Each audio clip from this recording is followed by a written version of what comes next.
The man who owned half of Manhattan stood frozen in his penthouse doorway, watching his wife smile at another man. Not a business smile. Not the polished performance she gave photographers. This was real, the kind of smile that could burn a marriage to ash. Kael had destroyed competitors, buried enemies, built an empire worth $9 billion. But none of that mattered now, because the woman he'd kept at arm's length for 18 months was laughing with someone else. And for the first time in his calculating life, he felt something crack inside his chest that money couldn't fix. Before we dive into this story of obsession, betrayal, and the deadly price of emotional distance, hit that like button and drop a comment with your city so I can see how far this story travels. Now let's begin.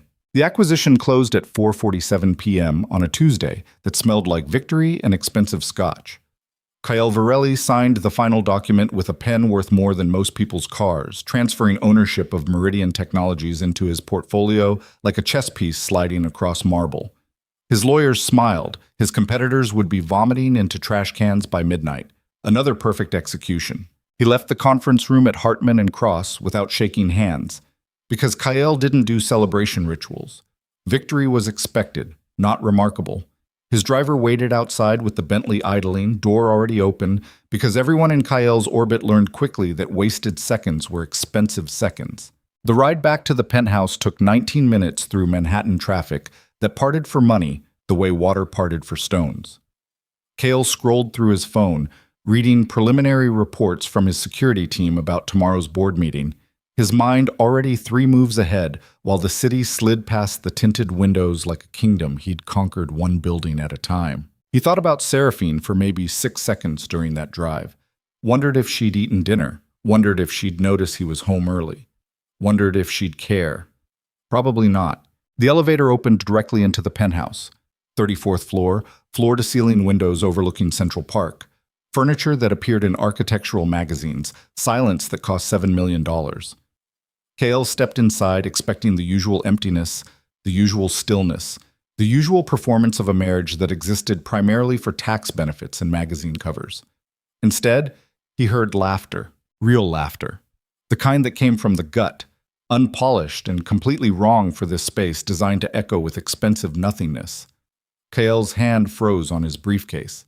His pulse didn't change. He'd trained himself not to react physically to surprises, but something cold slithered down his spine as he moved through the foyer toward the sound. The grand piano sat in the living room like a beautiful corpse. Seraphine had insisted on it during their engagement, back when she still bothered insisting on things. Kael had written the check for $200,000 and promptly forgotten the instrument existed. He'd heard her play it maybe twice in 18 months. Once at a charity function, once when she thought he was in Dubai. Now a man sat at that piano, hands moving across keys with casual confidence, while Seraphine stood beside him with her head tilted back, laughing at something Kael hadn't heard. The man was maybe 35, lean, with dark hair that looked deliberately imperfect, and wire-rimmed glasses that probably cost $40 instead of $4,000. He wore a cardigan, an actual cardigan, like someone's gentle grandfather had wandered into Kael's penthouse and decided to give piano lessons. Seraphine wore leggings and an oversized sweater, her blonde hair pulled into a messy knot, feet bare on the marble floor. She looked comfortable. She looked alive. Kael hadn't seen her look alive in approximately 14 months. Again, the man said, playing a sequence of notes, but this time, don't think about the technique, just feel where your hands want to go. Seraphine leaned over the piano, her fingers finding keys, hitting something that sounded like the beginning of actual music. When she made a mistake, she laughed again. That same real laugh that sounded completely foreign in this space. And the man smiled at her with the kind of warmth that made Kael's jaw tighten. "You're getting it," the man said. "By next week, you'll—" "What the hell is this?" Kael's voice cut through the moment like a blade through silk. Both of them turned, and he watched the transformation happen on Seraphine's face. The light disappeared. The laughter died. The performance snapped back into place like a mask settling over bones. "You're home early," she said, her voice flattening into the polite monotone she used for charity events and board dinners. The man stood, extending a hand that Kael ignored. "Mr. Varelli, I'm Lucien Moreau. Your wife hired me to teach her piano. I didn't realize— How did you get in here?" Lucien blinked. The doorman," Mrs. Varelli arranged, I'm asking how someone I've never vetted, never approved, never heard of, ended up inside my home. Kael looked at Seraphine, his voice dropping 10 degrees. We need to talk. The lesson isn't finished, Seraphine said quietly. Yes, it is. Something flickered across her face. Anger, maybe, or exhaustion, or 18 months of accumulated resentment condensed into a single moment. But she didn't argue. She never argued. That was the problem with their marriage. No friction, no fight, just two people slowly suffocating in a palace built for people who didn't need oxygen. Lucian gathered his sheet music with hands that shook slightly. I'll see myself out. No, you won't. Kael pulled out his phone, thumbs moving. Marcus will escort you to the lobby and make sure you're removed from the building's approved visitor list. Kael, Seraphine started. Thank you for the lesson, Lucian, Kael continued, not looking at his wife.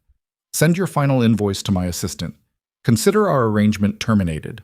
Lucian looked at Seraphine, and something passed between them that made Kael's blood temperature drop another 5 degrees. Understanding, sympathy, connection. Then the man left, footsteps quiet on marble, the elevator doors closing on whatever warmth he'd brought into this space. Seraphine stood by the piano, arms crossed, staring at the keys like they'd personally betrayed her. Kael waited until he heard the elevator descend before speaking. How long? 3 months. 3 months. You've had a stranger coming into our home for 3 months, and you didn't mention it once. You're never here. Her voice stayed flat. And when you are here, we don't exactly chat about our days. That's not the point. Then what is the point, Kael? She turned, and for the first time in months, he saw real emotion on her face. Not the manufactured version she wore to galas, actual feeling. That you're angry someone invaded your space, that you're concerned about security, or that you're upset I found something I enjoy that has nothing to do with you?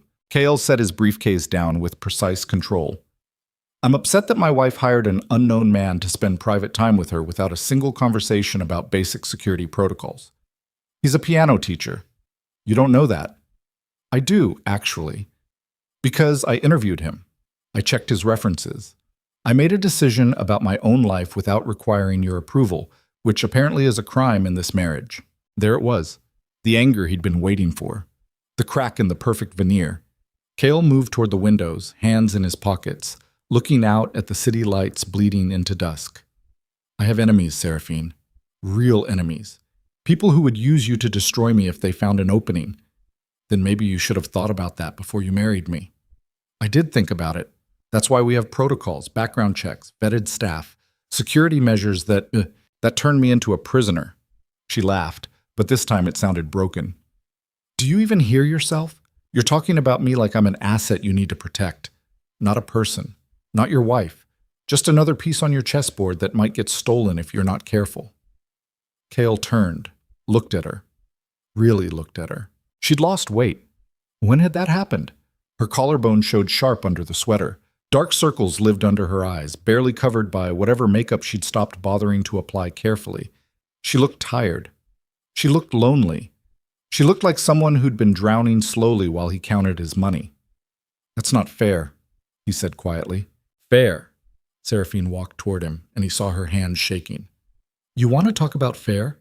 We've been married 18 months, Kael. 18 months of sleeping in separate rooms. 18 months of having conversations only when photographers are watching.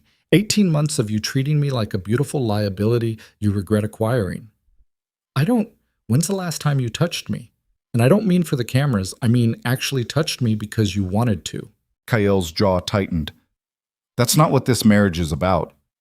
Then what is it about? She was crying now, tears running down her face without sound, without dramatics, just wet evidence of pain he'd been pretending didn't exist. Because from where I'm standing, it's about you having a beautiful wife for charity events and tax purposes while you build your empire, and I learn how to disappear inside expensive furniture. You knew what you were signing up for. The words came out colder than he intended, harsher, the kind of words that left scars.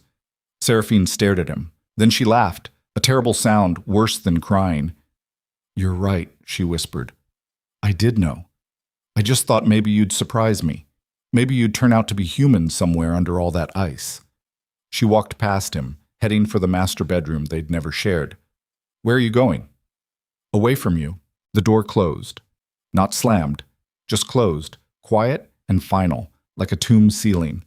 Kael stood in the living room, surrounded by $7 million of carefully curated emptiness, and for the first time in his adult life, he didn't know what move to make next. His phone buzzed. Text from Marcus, his head of security. Piano teacher logged out. "Want full background on him?" Kael typed back. "Everything. I want to know what he eats for breakfast." The response came immediately. "Already running it." Kael poured himself scotch from the bar cart, the expensive kind that tasted like smoke and regret. He stood at the windows watching the city he owned, thinking about the way Seraphine had laughed at that man, the way her face had transformed from corpse to human in the presence of someone who wasn't him. The scotch burned going down. Didn't help. He thought about going to her, knocking on the bedroom door, saying something human, something real. Instead, he opened his laptop and started reading reports about tomorrow's board meeting, because that was what Kael Varelli did. He worked. He won. He controlled everything except the one thing that mattered. Around midnight, his phone lit up with a message from Marcus. Background on Lucien Moreau complete. Nothing alarming. Clean record. Teaches at Manhattan Music Academy. References check out. Want me to dig deeper? Kael stared at the message. The smart move was yes. The smart move was always deeper, always thorough, always protected. But something stopped him from typing the response. Instead, he pulled up the security footage from the living room, scrolling back to the moment before he'd arrived home. Watched Seraphine and Lucien at the piano. Watched her laugh. Watched the light in her eyes that he'd killed somewhere around month 6 of their marriage. He watched it 3 times. Then he closed the laptop and poured another scotch, because looking at what he'd destroyed was easier than fixing it. The penthouse felt bigger at night. Emptier. All that space designed to impress people who'd never actually live in it. Kael sat on the $7,000 couch and admitted something he'd never said out loud. He was lonely. Surrounded by everything money could buy, married to a woman who slept 40 feet away, and completely alone in the kind of isolation only the very wealthy and very stupid could achieve. His phone buzzed again. Different number. Unknown. He almost didn't answer. Almost let it go to voicemail. But Kael Varelli didn't ignore potential threats. "Yes? Mr. Varelli." The voice was smooth, male, unfamiliar. "We need to discuss your wife." Every nerve in Kael's body went sharp. "Who is this?" "Someone who's been watching her, and I have to say, those piano lessons are quite touching, very intimate. Makes a man wonder what else she does when you're busy conquering the world." Kael stood, mind already calculating. "If you've touched her, relax, I haven't touched anything, yet. But I wanted you to know that we're aware of your domestic situation, the distance between you, the vulnerability. It's very interesting from a strategic perspective. What do you want?" "To remind you that empires have weak points, and sometimes those weak points wear designer dresses and take piano lessons from men who make them smile." The line went dead. Kael stood in the darkness of his penthouse, phone gripped tight enough to hurt, and felt something he hadn't experienced in 15 years. Fear. Not the calculated risk assessment he used in business, real fear, the kind that came from knowing you'd left something precious unguarded and someone had noticed. He pulled up Marcus's number, typed fast. "I need full security detail on Seraphine, immediately, and find out who the hell just called me from this number." The response came back in seconds. "On it." "What level?" Kael looked at the closed bedroom door, thought about the woman behind it, who didn't know someone was watching her, who didn't know the danger Kael's enemies represented, who didn't know that every smile she gave that piano teacher painted a target on her back. He typed, "Maximum. I want to know everyone who gets within 10 feet of her." Then he walked to this bedroom door and stood there, hand raised to knock, knowing he should warn her. Tell her the truth. Explain that his distance wasn't indifference. It was fear wrapped in control, wrapped in the desperate need to keep her safe by keeping her separate. But Kael Varelli had built his empire on never showing weakness. So he lowered his hand and walked back to his study, choosing protection over honesty, safety over connection, Control over the one thing that might actually save them both. In the morning, when Seraphine woke up alone like always, she'd find a note slid under her door. Not an apology. Not an explanation. Just 5 words in Kael's precise handwriting. No more piano lessons. Please. She'd read it standing in the marble bathroom, still wearing yesterday's tears, and something inside her would finally break completely. But Kael wouldn't be there to see it. He'd already left for the office, running from the mess he'd created, because that was easier than learning how to be human. And somewhere in Manhattan, a man with a smooth voice and dangerous intentions made a phone call of his own, saying, "The husband knows we're watching. Good.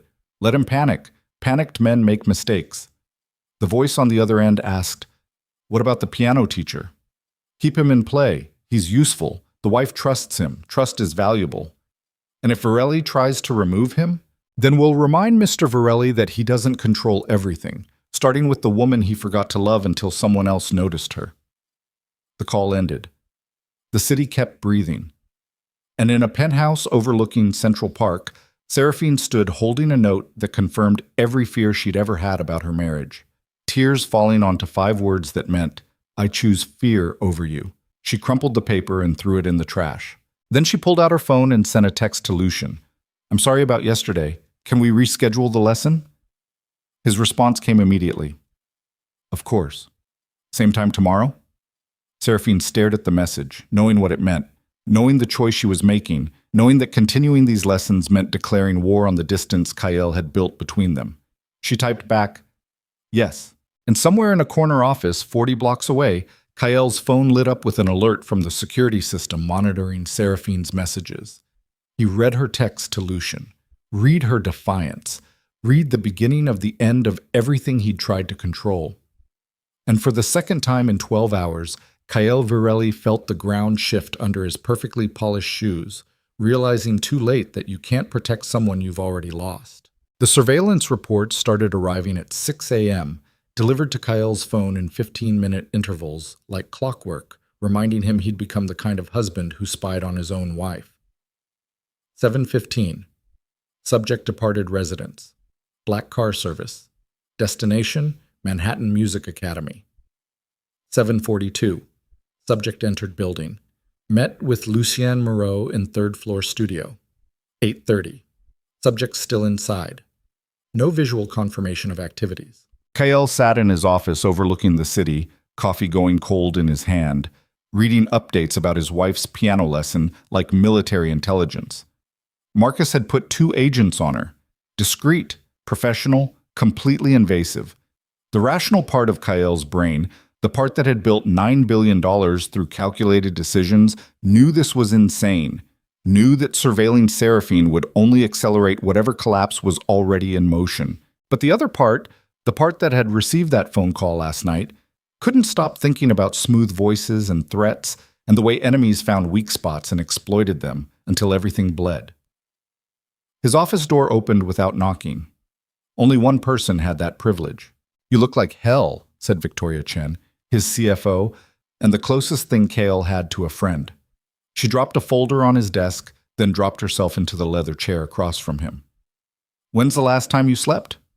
"I sleep. Lying awake calculating risk portfolios doesn't count." Victoria tilted her head, studying him with eyes that missed nothing. "What's wrong?" "Nothing's wrong. Kael. I've known you for 12 years. I was there when you mortgaged everything to buy your first company. I watched you negotiate the Hendricks deal on 3 hours of sleep and pure spite. I know what nothing looks like on you, and this isn't it." Kael set down his phone face down, but not before Victoria's sharp eyes caught the notification lighting up the screen. "You're having Seraphine followed."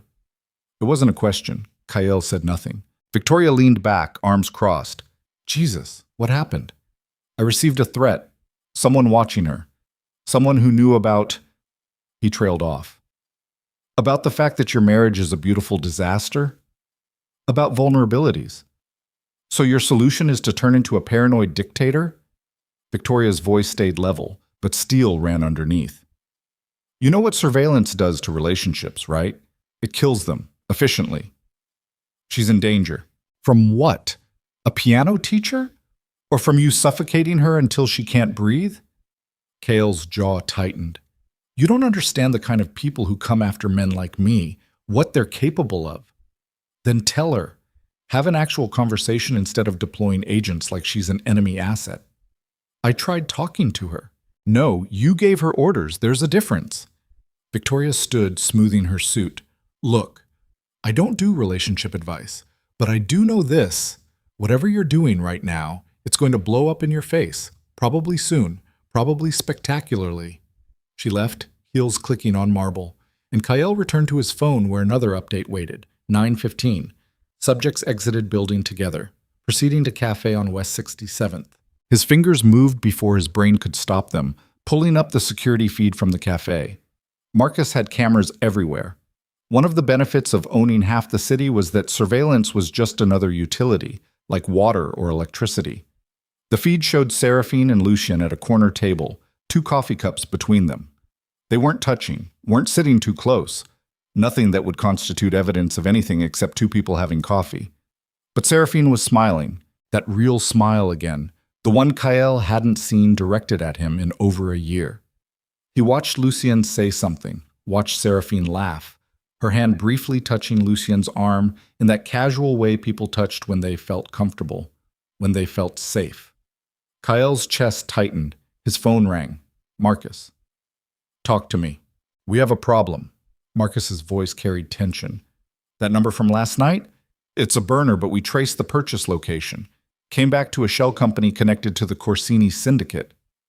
Everything in Kael went cold. You're certain? 90%. The Corsinis have been quiet since you buried their tech acquisition last year, but they're not the forgiving type. No, sir, they're not. Kael stood, moving to the windows, phone pressed tight to his ear. The Corsini syndicate operated under the cover of legitimate international investment, but everyone who mattered knew the truth. They laundered money for networks that made bodies disappear. And Kael had cost them $40 million and considerable reputation when he'd exposed their fraud in the Hendricks deal. How serious is this? If they're calling you directly? Very. They don't make social calls. Increase Seraphine's detail. I want 4 agents. Sir, with respect, 4 agents on a civilian is going to be noticeable. She'll spot them. I don't care if she spots them. I care that she stays alive. Silence on the line. Then, understood. But Kael, you might want to tell her why. Just do it. He ended the call and immediately pulled up the cafe feed again. Seraphine and Lucien were standing now, saying goodbye. Lucien touched her shoulder. Brief, friendly, nothing inappropriate. Kael wanted to put his fist through the screen anyway. Not because of what the touch was, because of what it represented. Someone else making his wife feel human while Kael played security theater from 40 blocks away. He grabbed his jacket and left the office, ignoring Victoria's knowing look as he passed her desk. The cafe was 12 minutes away. Kael made it in 8, which meant Seraphine was still there, sitting alone now, staring at her phone with an expression he couldn't read from outside the window. He pushed through the door. She looked up, and something died in her eyes the moment she saw him. Following me now? Her voice carried no inflection, just exhausted recognition. Kael sat down across from her without asking. We need to talk. We needed to talk 18 months ago. Now we just need to survive each other. Someone threatened you last night. That got her attention. Her eyes sharpened. What? I received a call. Unknown number. They mentioned you, mentioned watching you, mentioned the piano lessons. Seraphine set down her coffee cup very carefully. And you're telling me this now? After you sent me that note? After you tried to end my lessons without explanation? I was trying to protect you by controlling me, by keeping you away from potential threats. Lucien is not a threat, Kael. He's a piano teacher who's been nothing but professional and kind, which is more than I can say for my own husband. You don't know that. You don't know what he could be. Seraphine leaned forward, and for the first time since he'd arrived, he saw real anger burning in her face. You want to know what I know? I know that you've had me followed. I know that you've been monitoring my messages. I know that you've turned my life into a surveillance state because you're too afraid to actually be present in it. How did you... I'm not stupid, Kael. I noticed the same car behind me 3 days in a row. I noticed the way your security questions got more specific. I noticed everything you thought I was too decorative to see." She stood, grabbing her purse. "Where are you going?" "Away from you. Again. It's becoming a pattern." Kael caught her wrist, gentle but firm. "Seraphine, listen to me. The people who called last night are serious. They're connected to the Corsini syndicate. Do you understand what that means?" She pulled her arm free. "It means you made enemies, and now I'm paying for it. It means you built your empire on top of people you destroyed, and now they want revenge. It means everything you touch turns poisonous, including me." "That's not fair." "Fair?" She laughed, bitter and broken. "You want fair? Tell me one true thing about our marriage. One real thing that isn't about protecting assets or managing threats or maintaining appearances." Kael opened his mouth, closed it. The words caught in his throat like glass. "That's what I thought." Seraphine's eyes filled with tears she refused to let fall. "You can't even fake intimacy when it's just the two of us. You've spent so long treating love like a liability that you forgot how to access it." "I'm trying." "No, you're strategizing. There's a difference." She headed for the door, then paused. "Call off your dogs, Kael. I don't want your protection. I just want you to leave me alone." She left before he could respond. Kael sat in the cafe, surrounded by strangers sipping overpriced coffee, feeling something crack wider in his chest. The kind of crack that didn't heal. The kind that just kept breaking until nothing remained intact. His phone buzzed. Marcus. Subject heading back to residence. Orders? Kael typed, "Maintain distance, but don't let her out of sight." Then he returned to the office and spent the afternoon doing what he did best.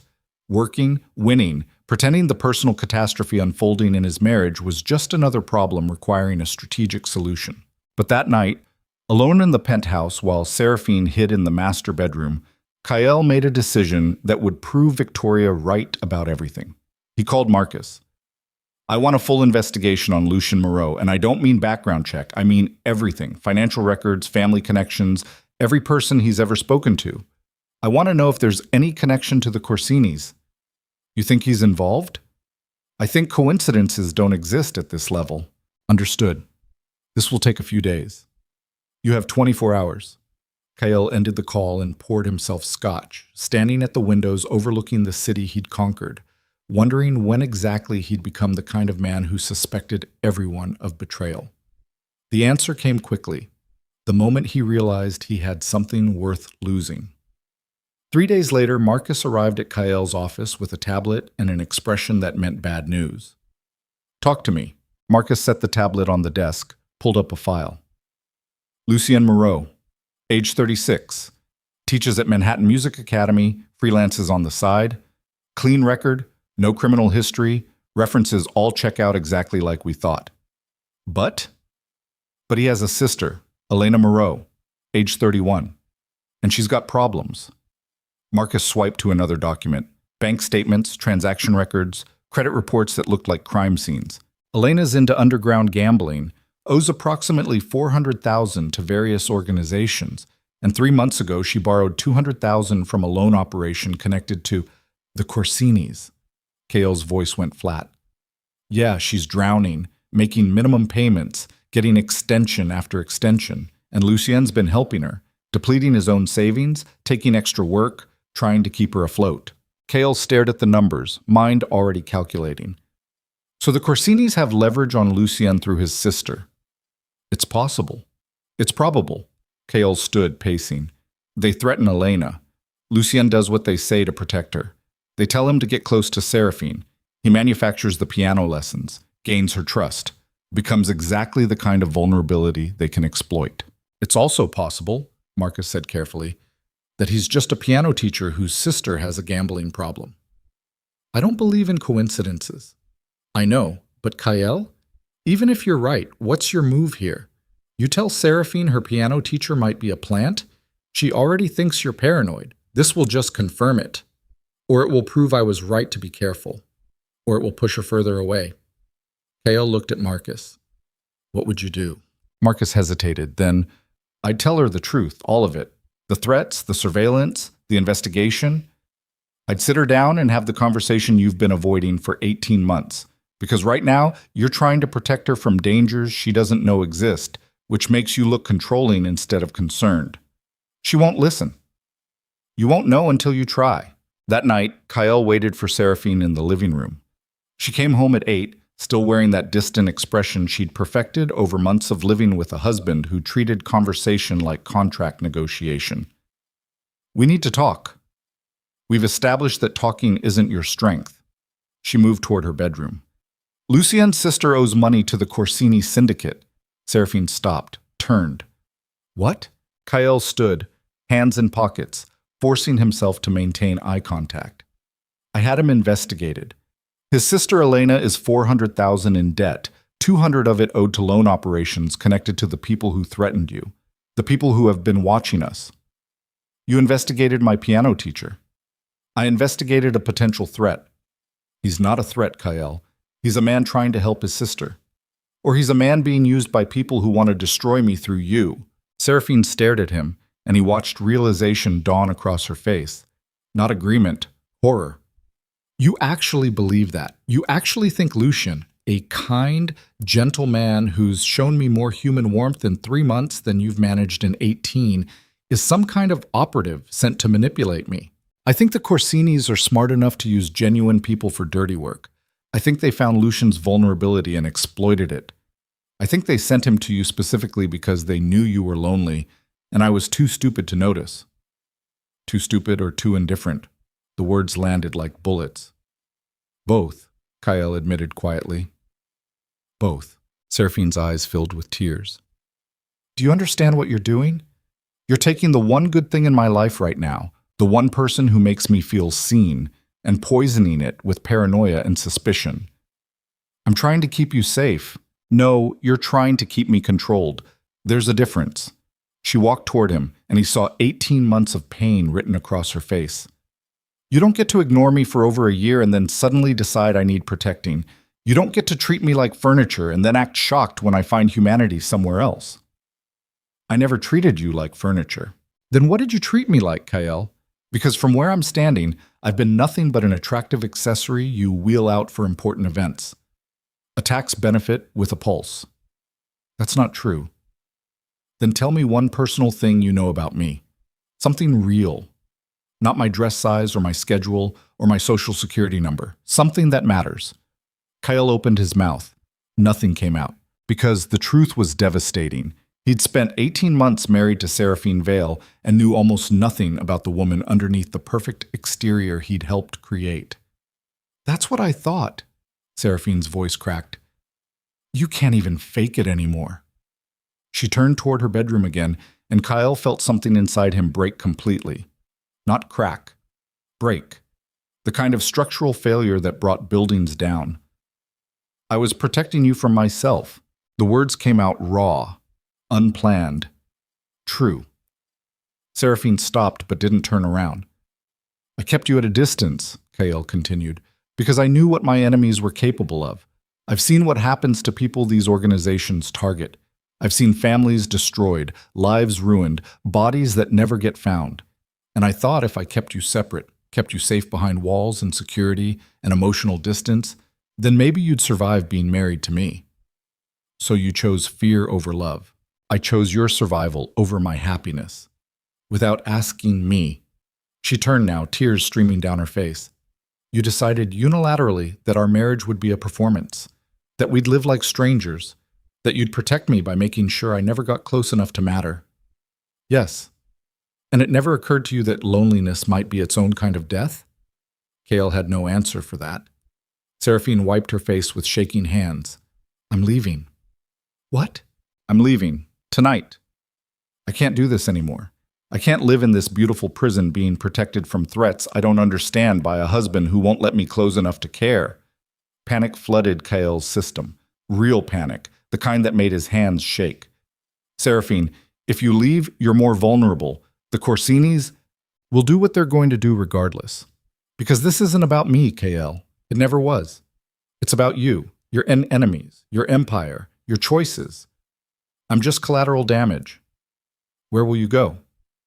Somewhere you can't find me. Somewhere without surveillance cameras and security reports and a husband who thinks love is a strategic weakness. She walked into the bedroom and started packing. Just essentials, enough to disappear. Kael stood in the living room, phone in his hand, every instinct screaming at him to call Marcus, to track her, to deploy every resource he had to prevent this. But Victoria's words echoed, "Whatever you're doing right now, it's going to blow up in your face." So instead of calling security, Kael did something he hadn't done in 15 years. He went to the bedroom door and knocked. "Seraphine, please." She opened the door, suitcase in hand, eyes red but determined. "Please what?" "Stay. Let me fix this." "You can't fix 18 months in one conversation." "Then give me more conversations. Give me time." "I've given you 18 months of time. You spent it building walls." "I'll tear them down." Seraphine looked at him, really looked at him, and for a moment Kael thought maybe she saw something worth salvaging. Then she said, "No, you won't, because you don't know how. You've spent so long being afraid that you forgot how to be anything else." She walked past him, rolling suitcase clicking on marble. Kael followed her to the elevator. "I love you." The words came out desperate, unpolished, true for the first time in their marriage. Seraphine pressed the elevator button. "Do you? Or do you love the idea of not losing something you own?" "That's not fair." "None of this is fair, Kael. That's the point." The elevator arrived. She stepped inside. "If you leave," Kael said, voice breaking, "I can't protect you. I don't want your protection. I want your presence. And if you can't give me that, then let me go." The doors started closing. Kael's hand shot out, stopping them. "What do you want from me?" "I want you to choose me over your fear. I want you to be human instead of strategic. I want you to love me like I'm a person instead of a problem to be solved." "I don't know how to do that." "Then learn." The doors closed on her tear-stained face.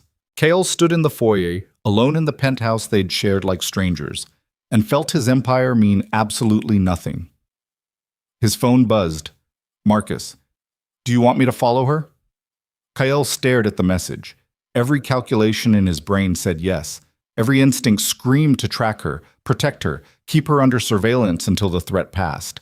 But Seraphine's voice echoed, "Choose me over your fear." He typed back, "No. Let her go." Then he walked to the windows and watched the city lights blur through tears he hadn't cried since his father's funeral, learning too late that you could win every battle and still lose everything that mattered. 4 blocks away, in the back of a car heading downtown, Seraphine's phone buzzed with a message from an unknown number. "We know you left. We know where you're going. And we're very interested in continuing our conversation about your husband's vulnerabilities. Check your email for further instructions." She stared at the message, hands shaking, realizing that Kael had been right about one thing. His enemies were real.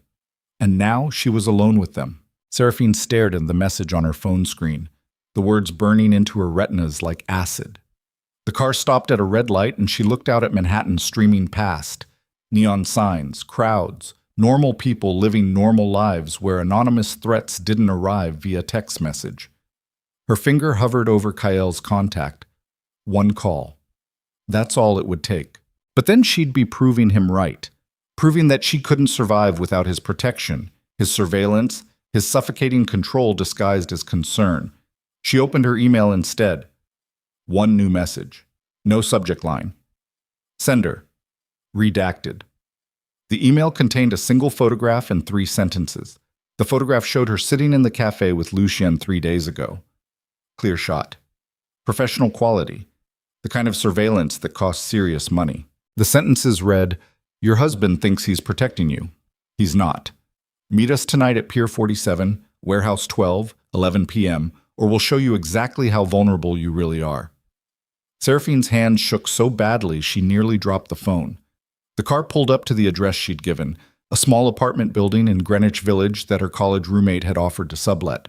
Modest, anonymous. Nothing like the penthouse prison she'd just escaped. She paid the driver, grabbed her suitcase, and made it into the building before her legs gave out. Sat on the stairwell between floors, phone clutched in trembling hands, trying to breathe through the panic constricting her chest. They knew where she was going. They'd been watching long enough to know her patterns, her friends, her escape routes. Kael had been right about everything except the solution. Distance didn't create safety. It just created different vulnerabilities. Her phone rang. Kael. She let it go to voicemail. Rang again immediately. Still, Kael. On the third call, she answered. What? Where are you? His voice carried strain she'd never heard before, raw fear without the usual polish. Somewhere safe. That's not an answer. It's the only answer you're getting. Silence. Then, Seraphine, I know I have no right to ask this. I know I've destroyed any claim to your trust, but please just tell me you're somewhere secure. She almost laughed. Define secure. Because I thought our penthouse was secure. I thought your surveillance was keeping me safe. Turns out all it did was confirm to your enemies exactly how isolated I really am. What are you talking about? I received a message from them. They know I left. They know where I'm going. They sent me surveillance photos and a meeting demand. The sound Kael made wasn't quite language, more like something breaking. Forward me the message. Now. So you can do what? Send more security? Track my phone? Turn my life into an even bigger surveillance state? So I can assess the threat level and, there you go again, assessing, strategizing, treating this like a business problem instead of the fact that actual human beings are threatening your wife because you made enemies out of monsters. Seraphine, do you even understand what you've done? You built your empire by crushing people who don't forgive. You turned me into a target by association and then made me more vulnerable by refusing to let me close enough to understand the danger. Now I'm alone, terrified, and receiving anonymous threats, and you want me to forward you an email so you can assess it? Her voice cracked on the last word. Kael's breathing sounded ragged through the phone. Tell me where you are, right now. I'll come get you. I'll bring security. No. No? I'm not coming back to that penthouse. I'm not going back to sleeping alone 40 feet from my husband while strangers watch my every move. I'd rather face whatever's coming than suffocate in your protection. They'll kill you. The words came out flat, certain, terrifying. Then I'll die honest instead of dying slowly inside a marriage that was already a grave. She hung up, sat on the stairs, shaking, wondering when exactly her life had become a thriller instead of a fairy tale. Her phone buzzed with a text from Kael. Please, I'm begging you, don't go to that meeting alone. She typed back, I'm not going at all. But even as she sent it, Seraphine knew she was lying, because the alternative was spending the rest of her life running from shadows, never knowing when the Corsinis would strike. And if there was one thing 18 months with Kael Virelli had taught her, it was that uncertainty was its own kind of torture. At least meeting them meant controlling one variable, the when. She went to the apartment, unpacked her suitcase, and spent 3 hours staring at the wall, trying to convince herself not to do the insane thing she was absolutely going to do. At 10:30 p.m., she called a car. At 10:47 p.m., she stood outside Warehouse 12 at Pier 47, staring at a building that looked like every murder location ever filmed in New York. Her phone buzzed. Kael again. If you won't tell me where you are, at least tell me you're safe. She turned off her phone and walked inside. The warehouse was exactly what she expected. Concrete floors, exposed beams, the smell of salt water and rust. Empty except for 3 figures standing in the center under a single overhead light that buzzed like dying insects. 2 men in expensive suits, 1 woman in business casual that somehow looked more threatening than the men's obvious muscle. The woman smiled. Mrs. Virelli, thank you for coming. I didn't have much choice. Everyone has choices. You chose to leave your husband. You chose to come here alone. You chose to value independence over protection. The woman walked forward, heels clicking. I'm Adriana Corsini, and I've been very interested in your marriage. Seraphine's pulse hammered. What do you want? To offer you a deal. I don't make deals with criminals. Adriana laughed, genuine amusement. Your husband made his fortune destroying people like us, and you think his hands are clean? That's adorable. Kael's business is aggressive, not criminal. The line is thinner than you think, but we're not here to debate ethics. We're here to discuss your future. One of the men stepped forward, pulling out a tablet.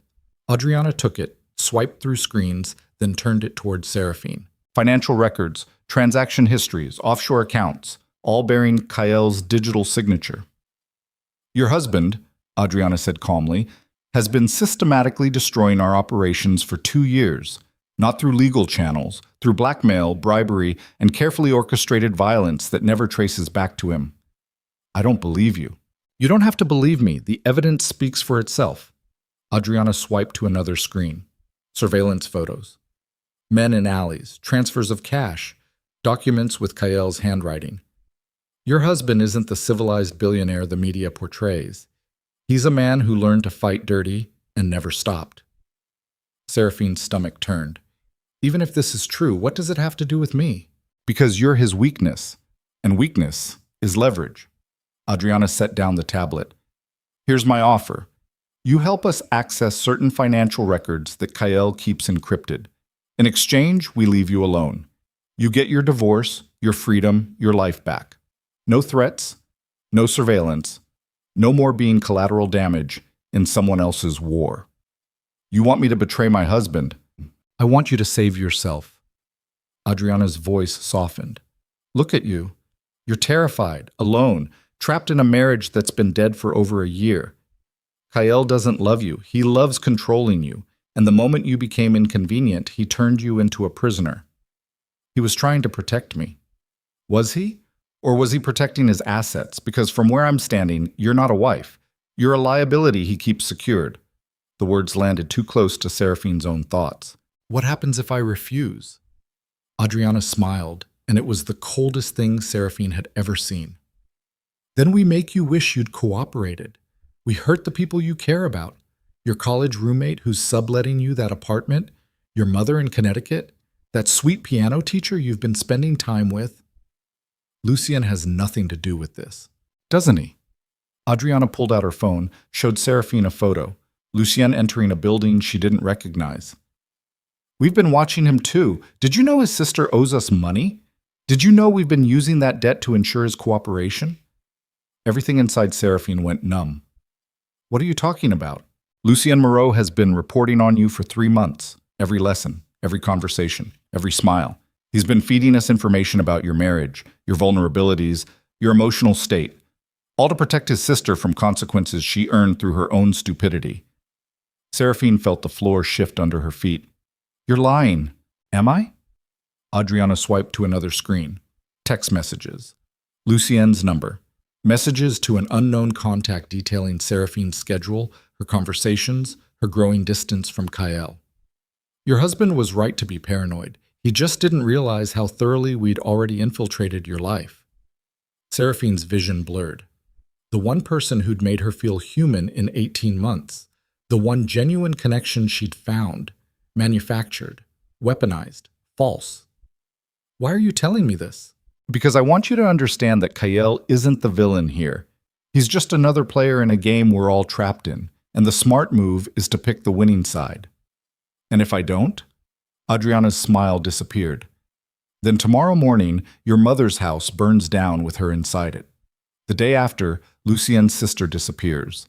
The day after that, we start working through everyone you've ever cared about until you understand that cooperation isn't optional. Seraphine's hands clenched into fists to hide the shaking. You're a monster. I'm practical. There's a difference. Adriana checked her watch. You have 24 hours to decide. Help us access Kael's encrypted files or start counting bodies. She turned to leave, then paused. Oh, and Mrs. Varelli, your husband is on his way here right now. Probably has a small army with him. Probably thinks he's rescuing you. But here's the thing about men like Kael. They're so busy playing hero that they never notice when they're actually making everything worse. The three of them left through a side door, just as Seraphine heard vehicles screeching to a stop outside. The main door burst open. Kael appeared, flanked by Marcus and 4 security personnel, all of them armed, all of them scanning the warehouse like they expected a firefight. Kael saw her, and the expression on his face was pure devastation. Seraphine. He moved toward her, but she stepped back. Don't. Are you hurt? Did they touch you? They didn't have to touch me. They just had to tell me the truth. Kael stopped. What truth? That you were right about Lucien. That he's been reporting on me for months. That the one person I thought actually saw me as human was just another weapon pointed at my head. Something in Kael's face crumbled. I'm sorry. Sorry? You're sorry? Seraphine laughed, high and broken. You turned my life into a war zone, kept me isolated for my own protection, made me so desperate for human connection that I fell for a plant, and now your enemies are threatening to murder everyone I love unless I betray you. And you're sorry? What do they want? Access to your encrypted financial records. Kael's jaw tightened. Absolutely not. Those files contain— I don't care what they contain, Seraphine's voice echoed off concrete walls. I don't care about your empire or your secrets or whatever illegal things you've done to build this perfect life. I care that my mother might die because I married you. I care that innocent people are being threatened because you made enemies out of psychopaths. I'll protect them, all of them. I'll put security on your mother, on your friends, on— You can't protect everyone forever. Eventually you'll miss something. Eventually they'll find an opening, and people will die because I chose to stay married to you. The words hung in the air like poison. Kael took a step forward, hands raised like she was a wild animal he needed to calm. Seraphine, look at me. She did, and saw a man who'd built an empire on ruthlessness finally confronting the human cost. I will end them, Kael said quietly. The Corsinis, their operations, everyone connected to this threat. I will burn their world to the ground before I let them hurt you or anyone you love. And how many people will you destroy to do it? How many lines will you cross? How much more blood will you have on your hands? As much as it takes. The certainty in his voice terrified her more than Adriana's threats. This is what you are, Seraphine whispered. Not the civilized businessman in custom suits. This. A man who solves problems through violence and calls it protection. I solve problems however necessary to keep you safe. But I'm not safe. That's the point. Your protection is an illusion. Your control is an illusion. The only thing real about our marriage is the danger you've imported into my life. Kael's face went pale. What are you saying? I'm saying I can't do this anymore. I can't be your weakness. I can't be the vulnerability your enemies exploit. I can't watch people die because I love the wrong man. You love me. The question came out broken, desperate. Seraphine felt tears streaming down her face. I don't know. I don't know if I love you or if I love the idea of you. I don't know if what we had was ever real or if it was always just performance. I don't know anything anymore except that staying married to you is a death sentence for everyone around me. Then let me fix it. You can't fix this, Kael. You can't strategize your way out of being fundamentally incompatible with normal human life. You exist in a world of violence and threats and enemies who use innocent people as leverage. And I won't watch my mother burn to death because you needed to win some corporate war. Marcus cleared his throat. We should move this conversation somewhere more secure. Seraphine ignored him. They gave me 24 hours to decide. Help them access your files or they start killing people. You're not helping them do anything. Then what's your solution? Because, trust me, I'll handle it, hasn't exactly worked out well so far. Kael ran a hand through his hair, the first uncontrolled gesture she'd seen from him in months. I'll give them what they want. Everyone stared at him. Sir, Marcus said carefully, those files contain evidence of operations that could— I don't care, Kael's voice cut like glass. They want my files? They can have them. They want my secrets? They can have those too. But they leave her alone. They leave everyone she cares about alone. That's the deal. They won't honor it, Seraphine said. Then I'll make sure they can't break it. I'll give them the files and simultaneously release everything I have on their operations to federal prosecutors. Mutually assured destruction. They expose me, I expose them. Nobody wins, but everybody survives. You destroy your own empire to protect me? I destroy everything to protect you. The words should have sounded romantic. Instead, they sounded like a man standing at the edge of a cliff, willing to jump. Seraphine looked at her husband, really looked at him, and saw someone she barely recognized. The polished control was gone. The careful distance had evaporated. What remained was raw, terrified, and completely human. I need air, she said. She walked outside onto the pier, breathing salt air and trying to process the impossible choice in front of her. Behind her, she heard Kael giving orders to Marcus, strategizing even in collapse, unable to stop being who he fundamentally was. Her phone buzzed. She'd turned it back on without thinking. Message from an unknown number. Touching that your husband's willing to burn his empire, but we both know he won't follow through. Men like Kael Varelli don't sacrifice everything. They find angles. They make moves. They think they're smarter than everyone else right up until the moment they lose. Another message. There's something he's not telling you. Ask him about the wire transfers from last week. Ask him where that money went. Ask him what he's really protecting. Seraphine's hands tightened on the phone. A third message. Or don't ask. Just meet me at the address below in 1 hour. Come alone. Learn the truth about the man you married. Then decide if he's worth dying for. An address in Brooklyn appeared. Seraphine stood at the edge of the pier, looking out at dark water that reflected city lights like broken glass, trying to decide if she was brave enough or stupid enough to walk into another trap. Behind her, Kael emerged from the warehouse. She heard his footsteps stop a few feet back, giving her space even now, respecting boundaries even as everything collapsed. "They're sending more messages," she said without turning around. "Don't respond to them. They said you're hiding something. Wire transfers from last week. They said you're not telling me everything." Silence. Long enough to confirm the accusation. Seraphine turned. "Kael?" His face had gone carefully blank, the expression he wore during hostile negotiations. "What did you do?" "I made arrangements." "What kind of arrangements?" "The kind that keep you safe if everything goes wrong." That's not an answer. Kael looked at her, and for the first time since she'd known him, she saw genuine fear in his eyes. Not fear of external threats, fear of her knowing the truth. "Last week," he said slowly, "I transferred $50 million into an untraceable account. New identity documents, emergency contacts, everything you'd need to disappear completely and start over somewhere the Corsinis can't reach." Seraphine felt cold spread through her chest. "You were planning my escape. I was planning your survival, without telling me. Because if you knew, you might refuse. Might think you could fix this, or fight this, or somehow survive it through sheer determination, and I couldn't take that risk. So you were going to, what? Fake my death? Ship me off to some remote location? Make me disappear? If that's what it took to keep you alive, yes." The admission landed like a bomb. "You don't see it, do you?" Seraphine's voice shook. "You don't see how completely insane that is. You were literally planning to erase my entire existence without my consent because you decided unilaterally that you knew better than me how to handle my own life.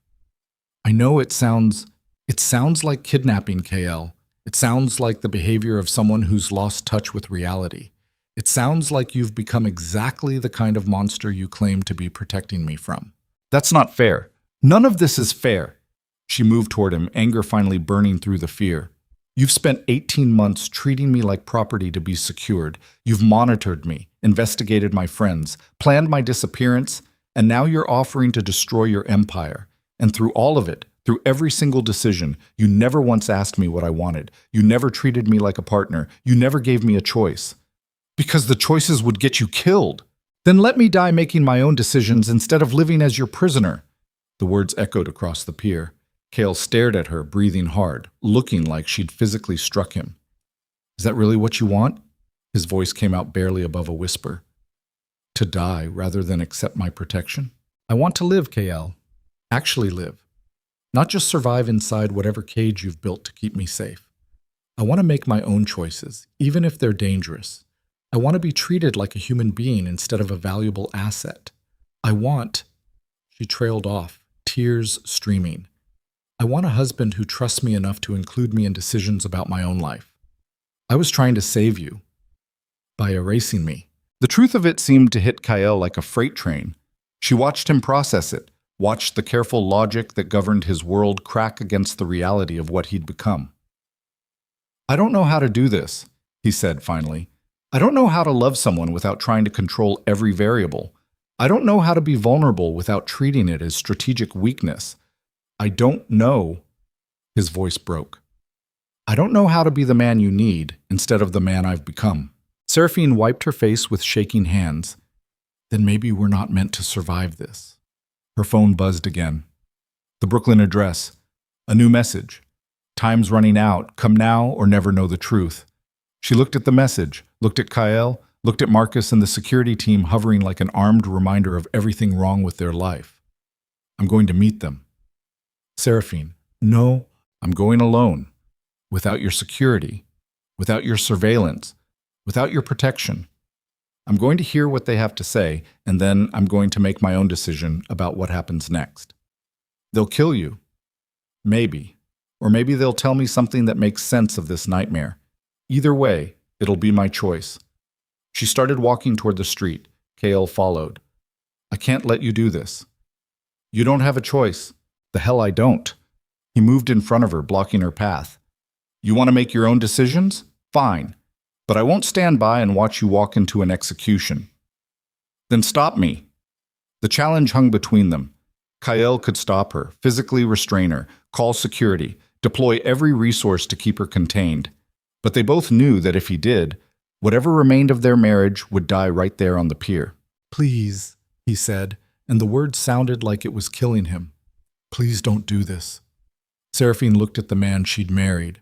Brilliant, ruthless, terrified, and completely unable to let go of control even when it was destroying them both. I have to, she said quietly, because if I don't, I'll never know if I stayed with you out of love or fear. And I can't live like that anymore. She walked around him. This time Kael didn't follow. She made it to the street, flagged a car, gave the Brooklyn address. As they pulled away, she looked back once. Saw Kael standing on the pier, surrounded by armed security, master of an empire worth billions, completely powerless to stop the one thing that mattered. The car merged into traffic, carrying Seraphine toward either truth or death, or some combination of both, and for the first time in 18 months, she felt something unexpected. Freedom. Even if it killed her. The Brooklyn address led to a brownstone in a neighborhood expensive enough to be respectable, but anonymous enough to disappear in. Seraphine stood outside, looking at warm light glowing through curtains, wondering if she was about to walk into her own murder. She climbed the steps and knocked. The door opened. Lucien stood there, looking exhausted and guilty and utterly human. Hello, Seraphine, he said quietly. I think it's time I told you the truth about everything. Seraphine stared at Lucien standing in the doorway, backlit by warm light that made him look like every lie she'd believed for 3 months. Her hand twitched toward the phone in her pocket, toward Kael's number, toward the security she'd just rejected. Don't, Lucien said, reading the movement. Please, just give me 5 minutes to explain before you run or call for help or whatever you're planning. You've been spying on me for the Corsinis. Yes. The admission landed without defense, without excuse, just flat truth. Why should I give you 5 seconds, let alone 5 minutes? Lucien stepped back from the door, hands visible, non-threatening. Because I'm the only person in this entire nightmare who's going to tell you the truth without an agenda. Not the Corsinis, not your husband, just the truth from someone who's as trapped as you are. Seraphine's pulse hammered against her throat. Every instinct screamed to leave, to run, to call Kael despite everything. But the part of her that had survived 18 months in a marriage built on lies needed to know what reality looked like. She stepped inside. The brownstone interior was modest. Lived-in furniture, sheet music scattered on a coffee table, photographs on walls showing Lucien with a woman who shared his dark eyes. His sister, probably. The one drowning in debt that had turned him into a weapon. Talk, Seraphine said, staying near the door. You have 5 minutes. Lucien moved to the couch but didn't sit. Stood there looking like a man at a confessional, if confessions involved federal crimes. 3 months ago, 2 men visited me at the music academy, showed me photographs of my sister Elena leaving an underground gambling club in Queens, showed me documentation of her debts, $400,000 to various organizations, $200 of it owed to the Corsini Syndicate. Then they showed me pictures of what happens to people who don't pay. His voice stayed steady, but his hands shook. They said Elena had 2 weeks before enforcement began, 2 weeks before people came to collect through methods that leave scars. And they offered me a deal. Get close to you, report on your marriage, document your vulnerabilities, and Elena's debt disappears. So you manufactured the piano lessons? No. Lucien looked up, meeting her eyes. That part was real. Your assistant contacted the academy looking for a private instructor. I volunteered because I'd already been given the assignment, but the lessons themselves, your talent, your dedication, the conversations we had, that was all genuine. Except you were reporting every word back to the people threatening my life. Yes, Seraphine felt something cold settle in her chest. What did you tell them? Everything they asked. Your schedule, your emotional state, the distance between you and Kael. I documented the separate bedrooms, the lack of physical intimacy, the loneliness you tried to hide. I gave them a complete psychological profile of a woman trapped in a marriage that had died months before I met her. And it never occurred to you that information might get me killed? It occurred to me every single day. Lucien's voice cracked. But every time I thought about stopping, I'd get a message with a new picture of Elena. Her leaving her apartment, her at the grocery store, her laughing with friends who didn't know she was drowning. The implicit message was clear: report or watch her disappear. So you chose her over me. I chose my sister over a stranger. Yes, I'm not proud of it. I'm not defending it. But I won't pretend I had the moral luxury of choosing differently. Seraphine's nails dug into her palms. Why are you telling me this now? Because 2 hours ago, I received new orders. The Corsinis want me to do something that crosses a line even I won't cross. What? Lucien pulled out his phone, showed her a message. Time to escalate. We need physical access to Varelli's penthouse. Use your relationship with the wife. Get us inside within 24 hours, or Elena pays the price. Seraphine's breath stopped. They want me to use your trust to infiltrate Kael's home, Lucien continued. Plant surveillance equipment, copy files, provide them with access to his secure systems. And I realize that if I do this, people are going to die. Your husband, probably. Maybe you. Definitely whoever the Corsinis decide is expendable once they have what they need. So you developed a conscience. I developed a limit.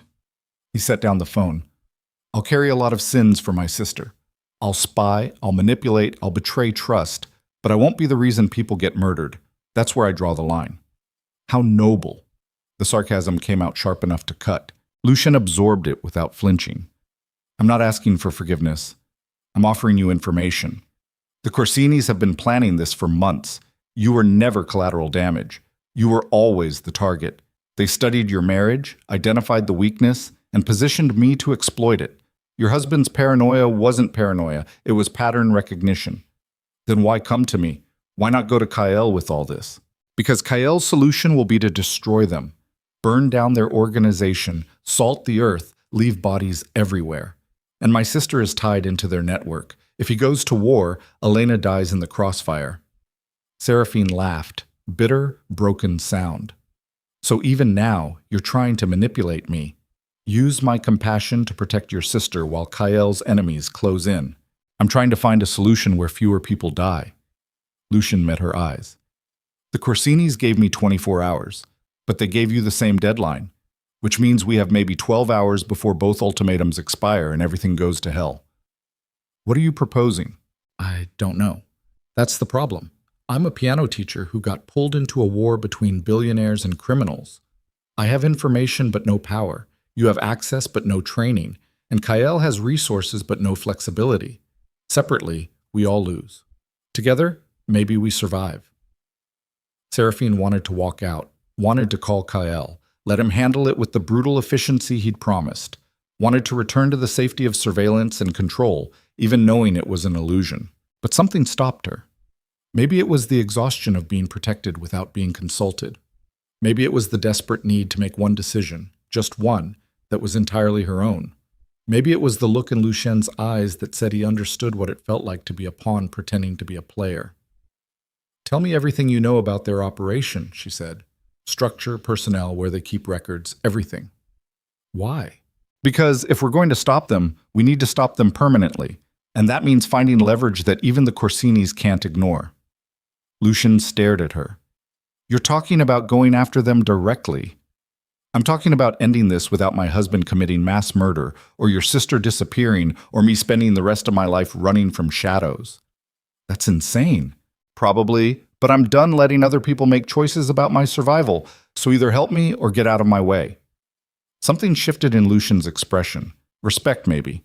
Or recognition that desperation made people capable of extraordinary things. He pulled out a laptop from under the couch. Everything I've learned about the Corsinis is on here. Personnel files, financial structures, blackmail material they've collected on various targets. They made me document it all as part of my reporting duties. They thought having a civilian asset with clean hands made the intelligence gathering safer. They underestimated you. They underestimated how much I hate being used. Seraphine took the laptop, opened it, started scanning files. Names, addresses, photographs, financial records. A complete map of a criminal organization disguised as international investors. Her phone rang. Kael. She declined the call. It rang again immediately. On the third ring, she answered. What? Where are you? Kael's voice carried strain that sounded like he'd been screaming. Marcus tracked your phone to Brooklyn and then you went dark. What's happening? I'm making my own decisions. Like I said I would. Seraphine, please.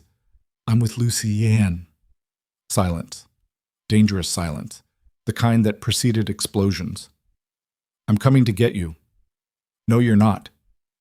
The hell I'm not. Give me the address, right now. Kael, listen to me. Lucien has intelligence on the Corsini operation. Complete files. Everything we'd need to dismantle them without burning down half of New York in the process. I don't care about dismantling them. I care about you being alone with a man who's been spying on you for months. He's trying to help. He's trying to survive. There's a difference. Seraphine looked at Lucien, who stood perfectly still, listening to her side of the conversation with the expression of someone awaiting judgment. Maybe survival and help aren't mutually exclusive, she said. Maybe we're all trying to stay alive, and the only way we do that is by working together instead of Kael Varelli against the world. You don't understand what these people are capable of. Then explain it to me. Stop protecting me from information and start treating me like a partner who deserves to understand the danger. She heard Kael breathing, heard the sound of him moving, probably pacing, probably calculating, always calculating. The Corsinis don't just kill people, he said finally. They erase them, make them disappear so completely that families spend years wondering if their loved ones are dead or just decided to vanish. They've been operating for 20 years without a single major conviction because they're meticulous, patient, and utterly without conscience. And you cost them $40 million. I cost them reputation. In their world, that's worse than money. Reputation is currency. I made them look incompetent in front of partners who don't tolerate incompetence. So they've been planning revenge for 2 years. Probably longer. They're not impulsive, they're strategic, which means everything that's happened, Lucien, the threats, your isolation, it's all been orchestrated. They've been studying us, finding weaknesses, positioning assets. Seraphine felt cold spread through her veins. Then we need to be more strategic than them. We need to eliminate them before they eliminate you. That's your solution to everything. Elimination, destruction, scorched earth. It's the only solution that guarantees your safety. No, it's the only solution that lets you maintain control. But control is what got us into this mess. Control is what made me vulnerable in the first place. Seraphine, I'm sending you an address. Meet me there in 1 hour. Come alone. No Marcus, no security team, no weapons, just you. That's not happening.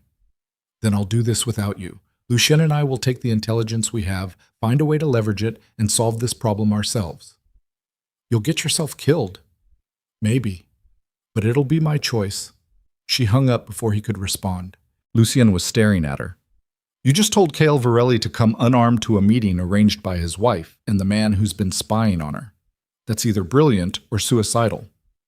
It's necessary, because the only way this ends is if we all stop playing separate games and start working together. And you think Kael's capable of that? I think he's capable of change when the alternative is losing everything. Seraphine returned to the laptop, scrolling through files. Tell me about Adriana Corsini. What's her weakness? She doesn't have one. That's what makes her dangerous. Everyone has weaknesses. What does she care about besides money and reputation? Lucien thought. Her son, Alessandro. He's studying architecture in London, completely removed from the family business. Adriana's kept him isolated from everything, wants him to have a legitimate life. She's protecting him. Obsessively. It's the one human thing about her. Seraphine felt something click into place. Then that's our leverage. You want to threaten her son? I want to make her understand that we're capable of the same ruthlessness she's been directing at us. Sometimes the only way to stop a monster is to prove you'll become one yourself if necessary. Lucien looked disturbed. That's very much something your husband would say. Maybe I've been married to him longer than I thought. She sent Kael the address of a neutral location, A closed art gallery in Chelsea owned by one of her former college friends. Empty, secure, private. Somewhere they could talk without surveillance or interruption. Then she called Adriana Corsini. The woman answered on the second ring. Mrs. Varelli, I wasn't expecting to hear from you so soon. Plans change. I have a counteroffer. I'm listening. You leave my family alone. You cancel whatever enforcement you have planned for Lucien's sister. You disappear from our lives completely. In exchange, I give you something more valuable than Kael's financial records. And what would that be? Proof that your son Alessandro isn't as removed from your organization as you think. Proof that he's been laundering money through his architecture projects. Proof that would destroy his legitimate career and make him an accessory to everything you've spent 20 years building. Silence. Long, dangerous patience. You're bluffing, am I? Lucien's files are very thorough. Your organization documented everything, including the occasional transfers to London that someone might interpret as funding for Alessandro's very expensive lifestyle. Would you like me to forward these documents to the UK authorities, or perhaps to the architecture firms considering him for partnerships? If you threaten my son, I'm not threatening. I'm offering you the same choice you offered me. Cooperate or watch someone you love suffer consequences. Adriana's breathing changed. You don't have the spine for this. Try me. Another silence. Then, what do you want? A meeting, tonight. You, me, Kael, and Lucien. Neutral ground. We negotiate terms that everyone can live with. You're asking me to sit down with the man who's cost me millions and the asset who just betrayed me. Why would I agree to that? Because the alternative is mutually assured destruction. I release the information about Alessandro. Kael releases everything he has on your operations. You retaliate by going after my family. Everyone loses except the federal prosecutors who get to dismantle all of us. Or I just kill all of you and eliminate the problem. You could try, but Lucien's files are programmed to auto-release to multiple journalists if we don't check in every 6 hours. You kill us. You guarantee your own exposure. Seraphine had no idea if Lucien had actually set up such a system, but she delivered the bluff with enough conviction to make it sound real. Adriana laughed, low, genuinely amused. Kael married someone more interesting than I expected. Fine. Send me the address. I'll be there in 2 hours with 2 associates. You try anything clever, everyone dies. Understood? Understood. The call ended. Lucien stared at Seraphine like she'd grown a second head. Please tell me you actually have dirt on her son. I have bank transfers that might possibly be interpreted as suspicious if someone was looking for patterns. That's not the same as proof. It's enough to scare her, and scared people make mistakes. Or they kill everyone in the room. Then we'd better make sure Kael shows up prepared to negotiate instead of destroy. She sent Kael the gallery address with a message. Meeting with Adriana Corsini in 2 hours, bringing Lucien and his intelligence. Come ready to make a deal, not a war. This is our chance to end it. His response came immediately. This is insane, she typed back. Probably. But it's happening. Be there or watch me handle it alone. Then she turned to Lucien. Do you have copies of everything? Multiple backups? Cloud storage, encrypted drives, physical copies in 3 locations. I've been preparing for this to go wrong since the beginning. Good. Because we're about to gamble everything on the hope that people who've spent decades perfecting violence might choose peace if we make it profitable enough. And if they don't? Seraphine pulled out her phone, opened her contacts, hovered over her mother's number. Then we'd better hope Kael's as dangerous as everyone says he is. The art gallery sat dark and empty, floor-to-ceiling windows overlooking Chelsea at night. Seraphine arrived first with Lucien, the 2 of them standing in a space designed for beauty, preparing for war. Kael appeared exactly 90 minutes after her text. Not alone. Marcus waited in a car outside, visible through the windows, a reminder that Kael Varelli never actually came unarmed. He walked through the door and stopped when he saw Lucien. The temperature in the room dropped 10 degrees. You have 30 seconds to explain why I shouldn't break every bone in your body, Kael said, voice flat and lethal. Because he's helping us, Seraphine said, stepping between them. And because violence is what got us into this mess. Violence is what's going to get us out of it. No, strategy is. The kind that doesn't involve body counts. Kael looked at her, really looked at her. and she saw something in his expression she'd never seen before. Not fear or anger or control. Helplessness, the absolute inability to protect someone who refused to be protected. "You called a meeting with the Corsinis," he said quietly. "Do you understand what that means?" "It means we negotiate." "It means you've invited executioners to decide whether we're worth more alive than dead." "Then we'd better make a compelling case for our value." Adriana arrived exactly on time with two men who looked like they'd walked out of a funeral catalog. Black suits, dead eyes, hands that rested too comfortably near concealed weapons. She walked into the gallery like she owned it, heels clicking on polished floors, and stopped in the center of the space. "Well," she said, looking between Seraphine, Kael, and Lucien. "This is either very brave or very stupid. I haven't decided which." "It's pragmatic," Seraphine said. "We all want something. Maybe there's a way everyone gets it without corpses." "I doubt that." Adriana's eyes fixed on Kael. "Hello, Mr. Virelli. It's been 2 years since you destroyed my acquisition. How have you been?" "Better than you're about to be." "Still the same arrogant bastard? Good.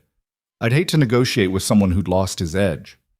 "We're not negotiating. We're ending this." "Agreed. The question is how." Adriana pulled out a tablet, swiped to a screen, turned it toward the group. "Here's my proposal. You transfer the $40 million you cost me, plus $20 million in interest and penalties. You publicly apologize and retract the accusations you made about my organization. And you give me complete access to your financial systems for independent audit." "No. Then I kill your wife and everyone she's ever loved. Starting with her mother, continuing through Lucian's sister, and ending with you watching it all before I put a bullet in your skull."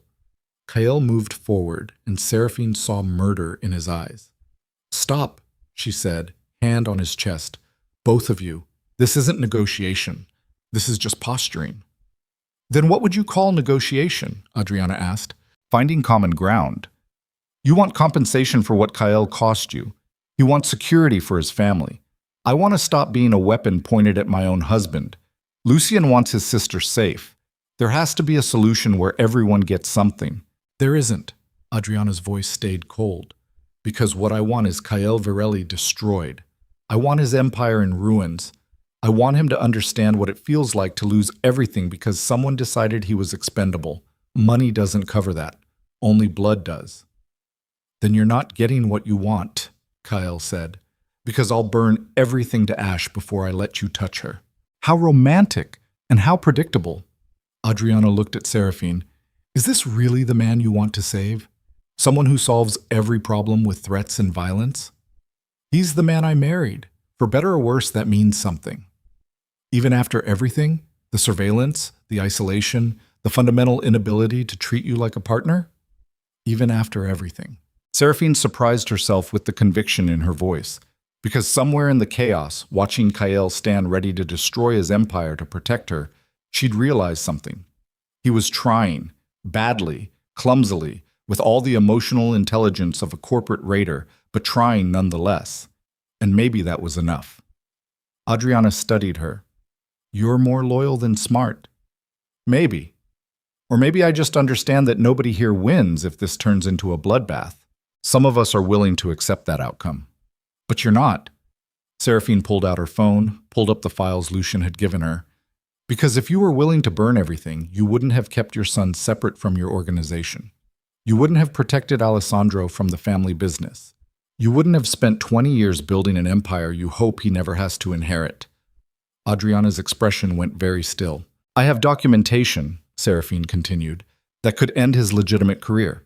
That could make him a target for every prosecutor looking to make their reputation by taking down a Corsini, and I will release all of it if you continue threatening my family." "You're bluffing. Test me." The two women stared at each other across the gallery, and Seraphine felt time contract to a single point. This was it. The moment where someone blinked or everyone died. Adriana's phone rang. She glanced at it and something flickered across her face. Surprise. Then concern. She answered, "Yes?" Seraphine couldn't hear the other side, but she watched Adriana's expression change from controlled to shocked to furious. "When?" Adriana snapped. "How many?" A pause. Keep him there. I'm coming now." She ended the call and looked at Kael with eyes that could cut glass. "What did you do?" Kael's expression stayed blank. "I don't know what you mean. Federal agents just arrived at my primary office with warrants. Simultaneous raids on 6 of my properties. Frozen accounts. Detained personnel." Her voice dropped to something lethal. "What did you do?" "I made arrangements." "You son of a bitch!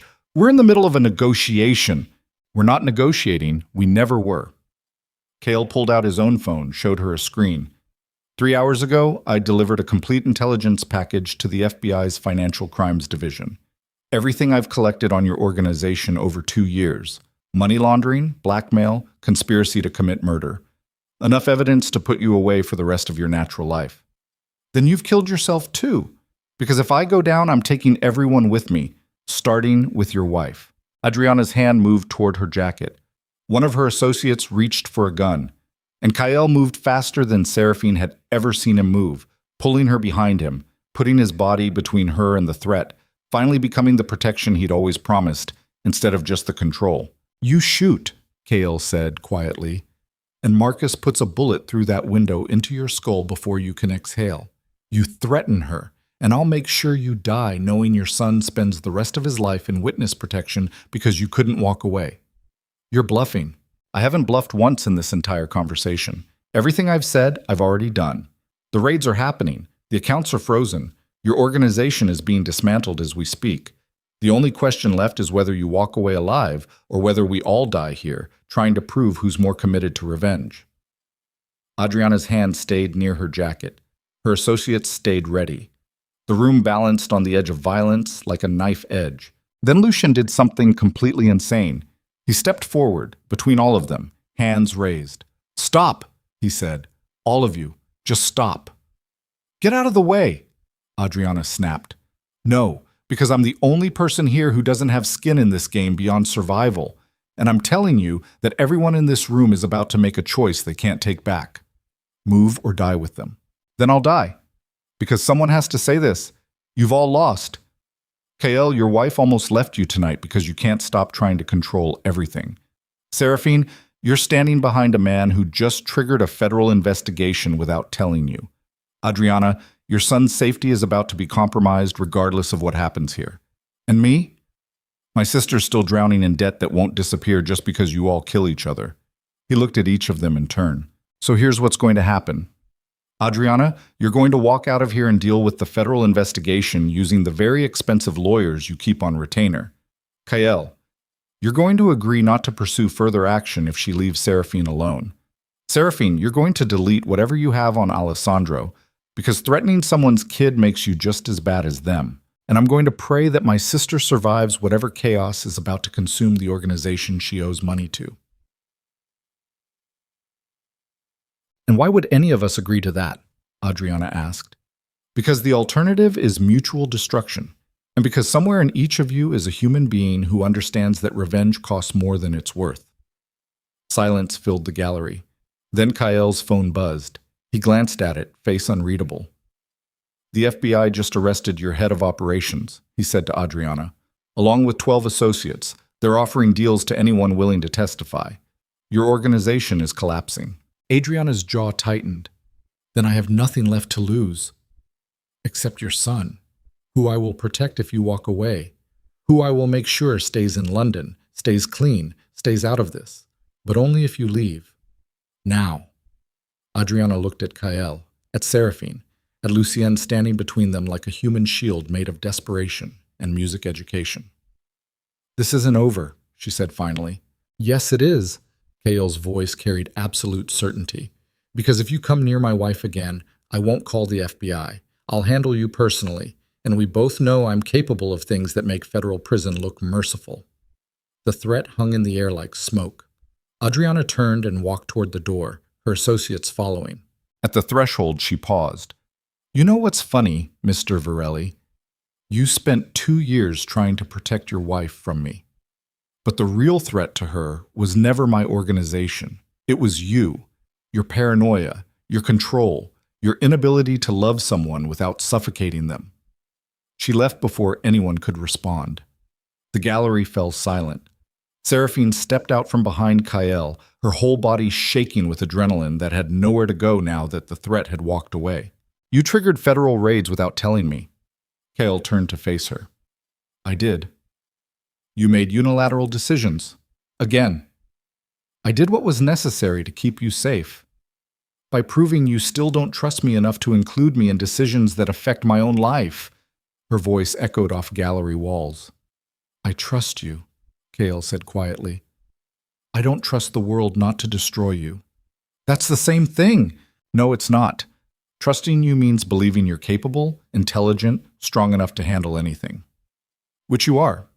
Not trusting the world means understanding that capability isn't armor against bullets or federal investigations or organizations that erase people. It means knowing that sometimes the only way to protect someone is to make the hard choices before they have to. Even if those choices push me further away, even then, because you being angry at me is survivable, you being dead isn't. Seraphine felt tears streaming down her face, hot and unwanted. I can't do this anymore. I can't be married to someone who loves me enough to destroy himself, but not enough to treat me as an equal. Then tell me how. Kael moved toward her, and for the first time since she'd known him, he looked completely lost. Tell me what you need. Tell me how to be the husband you deserve instead of the husband I've become. Tell me how to change before I lose you completely. I need you to choose me over your fear. I have chosen you. Every decision I've made has been about keeping me safe. Not about being with me. There's a difference. Kael opened his mouth, closed it. The words that had always come so easily in boardrooms and negotiations died in his throat. Lucian cleared his throat. I'm going to step outside. Let you two figure this out without an audience. He left, closing the door behind him. Seraphine and Kael stood alone in the gallery, surrounded by empty spaces designed for art, trying to figure out if their marriage was a masterpiece or just expensive damage. I don't know how to do this, Kael admitted finally. I don't know how to be vulnerable without treating it as weakness.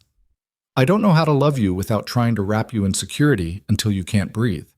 I've spent my entire life learning to control variables and eliminate threats. And you're asking me to let go of control, to accept uncertainty, to trust that love is enough protection.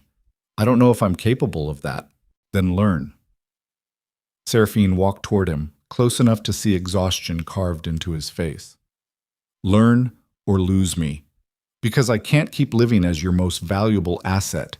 I need to be your wife, your partner, the person you choose to share life with instead of the problem you solve through strategic isolation. What if I make the wrong choice? What if I let you closer and someone hurts you because I wasn't protecting you well enough? Then we'll deal with it together, like partners. Kael reached out slowly, carefully, like she might shatter. His hand cupped her face, thumb brushing away tears. I'm terrified of losing you, he whispered. I know, but you're losing me anyway by holding so tight. So maybe try loosening your grip and see what happens. He kissed her then. Not the performative kisses for cameras, not the controlled touches for appearance's sake. Real, desperate, imperfect. The kiss of a man finally admitting he had no idea what he was doing, but was willing to try anyway. When they broke apart, Seraphine said, The FBI raids. How much evidence did you give them? Enough to cripple the Corsinis, but not enough to take them down completely. Why not? Because total destruction creates chaos. Chaos creates power vacuums. Power vacuums get filled by people worse than Adriana. I gave them enough to neutralize the immediate threat, while leaving their organization intact enough that someone reasonable might take over. That's incredibly calculated. I know. But you didn't tell me. No. Seraphine stepped back. That has to change. If we're going to survive this, survive us, you need to start including me in the decisions that affect our lives. Not after the fact. Not with explanations. Before they happen. Kael nodded slowly. I can try. Trying isn't enough. I need commitment. Then you have it. Full transparency, joint decisions, no more unilateral action unless lives are actively in danger. And the surveillance? The security reports? The monitoring? He hesitated. Can we compromise? Basic security that you're aware of instead of comprehensive surveillance you discover after the fact? What does basic security look like? A security detail you actually meet. Standard electronic security on our residence. No tracking your phone or reading your messages unless you're actively in danger and consent to it. Seraphine considered. And how do we define actively in danger? Together. We make that call together. Okay. She took a breath. Okay. We can try that.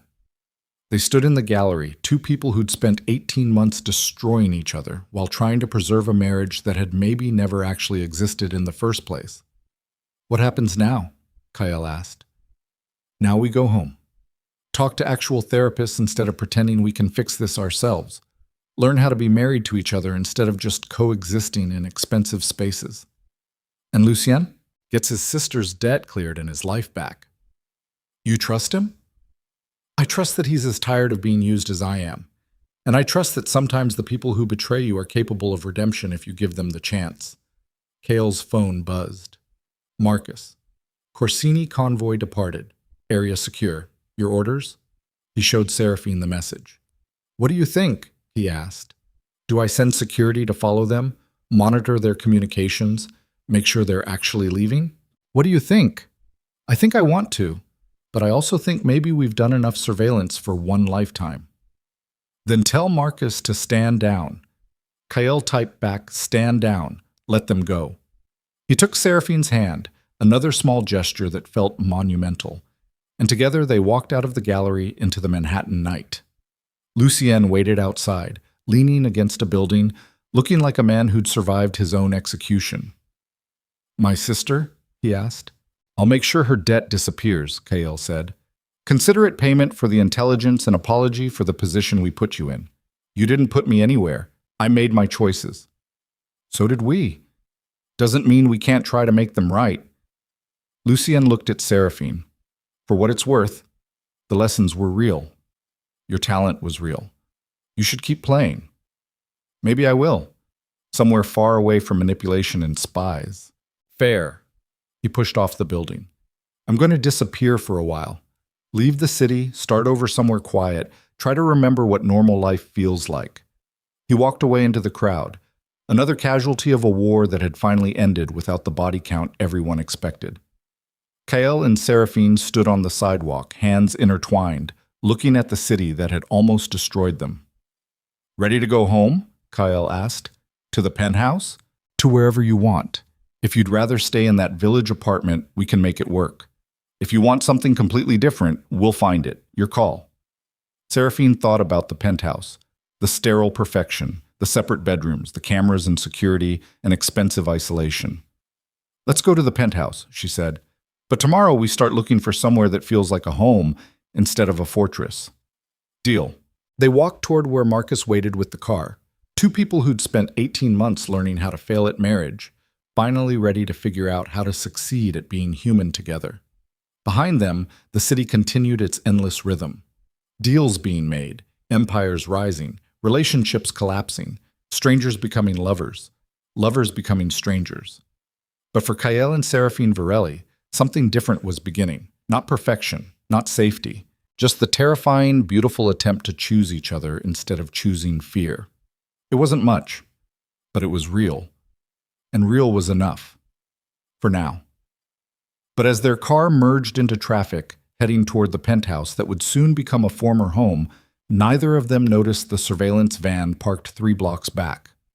Neither of them saw the woman inside watching them on multiple screens. Neither of them heard her make a phone call to a number that would send everything they'd just survived crashing into chaos one final time.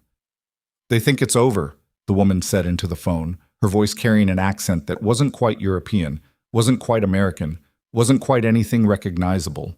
The voice on the other end asked a question. Yes, the woman confirmed. Kael chose her. They're going home together. They think they've won. Another question. The woman smiled, watching Seraphine through the car window, studying every detail of the woman who'd somehow survived everything the Corsinis had thrown at her. Because now comes the part he never prepared for, she said. Now we introduce him to the version of his wife who actually understands how to play the game. She ended the call, made another. This one to Seraphine's phone. The number displayed as blocked. And when Seraphine answered, still riding in the car with Kael's hand in hers, still believing the nightmare was over, she heard a voice that sounded exactly like her own say, "Hello, Seraphine. We need to talk about who you really are." The line went dead. Seraphine stared at her phone, blood turning to ice, as the first crack appeared in the reality she'd been fighting so hard to preserve. And somewhere in Manhattan, a woman who wore Seraphine's face practiced her smile in a mirror, preparing for the role of a lifetime. Seraphine stared at her phone. The call ended, but the voice still echoing in her skull. Her own voice. Exact pitch, exact cadence, exact everything. She looked at Kael sitting beside her in the car, his hand still wrapped around hers, completely unaware that something impossible had just shattered reality. "Who was that?" he asked, noticing her expression. "Wrong number." The lie came automatically, muscle memory, from 18 months of hiding truth behind polite deflection. But this time it tasted different. This time she knew exactly what she was protecting him from. The knowledge that somewhere in Manhattan, someone who sounded exactly like her was preparing to destroy everything they'd just salvaged. The car pulled up to the penthouse. They rode the elevator in silence. Kael watching her with concern he didn't know how to voice. Seraphine's mind racing through possibilities that all led to the same terrifying conclusion. Someone had studied her, learned her voice, perfected an imitation precise enough to fool anyone who wasn't standing directly in front of her. The elevator opened into the penthouse foyer. Seraphine walked inside, seeing the space differently now. Not a prison, not a fortress, just marble and glass and expensive emptiness that suddenly felt vulnerable in ways Kael's security could never address. Her phone rang again, blocked number. She declined it. It rang immediately.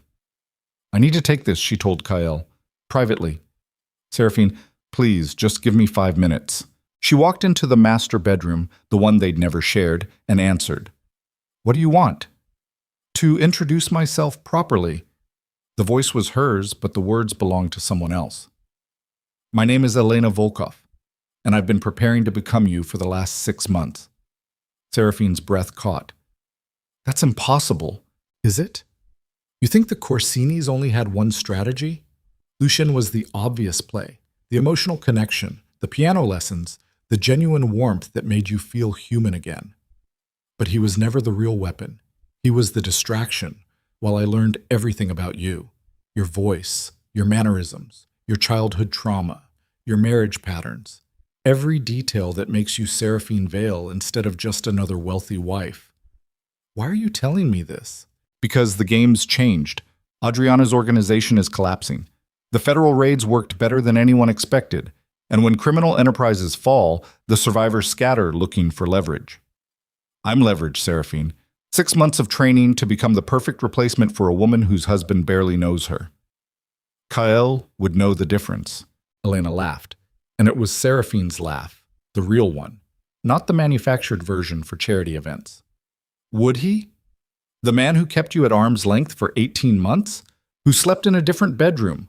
Who treated intimacy like a security risk? Tell me, when's the last time your husband looked at you long enough to notice the small things? The way you touch your left ear when you're nervous.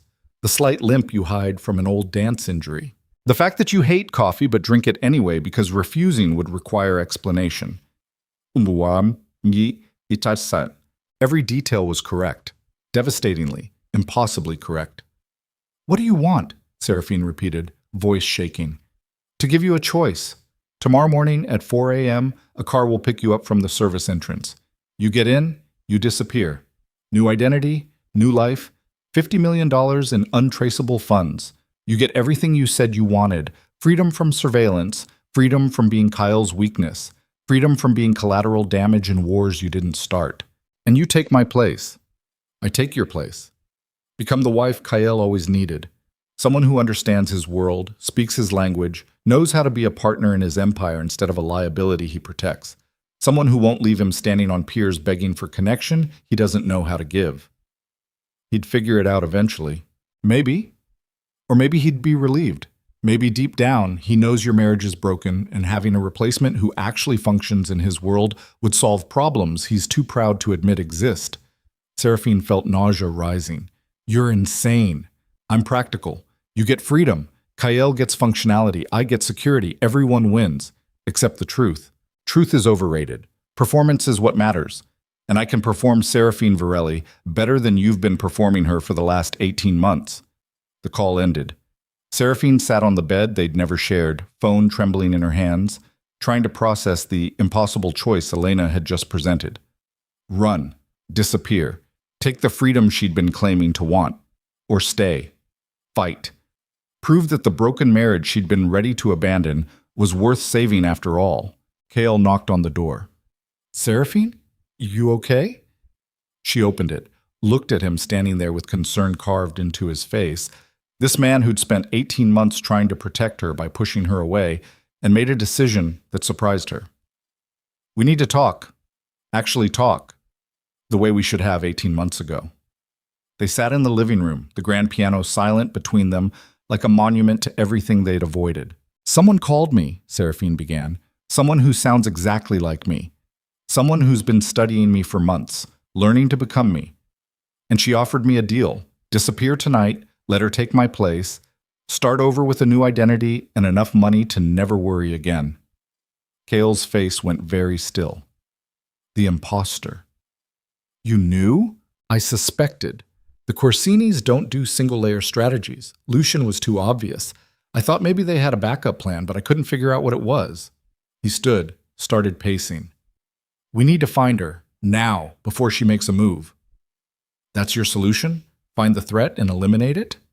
What else would you suggest? That we figure out why she thought I'd actually take the deal. Why she believed I'd walk away from you. Kael stopped pacing. Would you? If she hadn't told you about it, if the offer had come without explanation, would you have taken it? Seraphine wanted to say no immediately, wanted to defend their marriage with certainty, but honesty required something harder. A week ago? Maybe. A week ago I was drowning in loneliness and you were treating me like a security problem. A week ago I might have convinced myself that disappearing was mercy for both of us. And now? Now I've seen you actually try to change. I've watched you make compromises you've never made before. I've seen the man underneath the control, and he's terrified and flawed and barely holding together, but he's real. And I think maybe real is worth fighting for. Kael sat down heavily. I don't know how to fight an imposter. I can eliminate threats, destroy organizations, win wars against enemies I can see. But how do I fight someone who's studied you well enough to become you?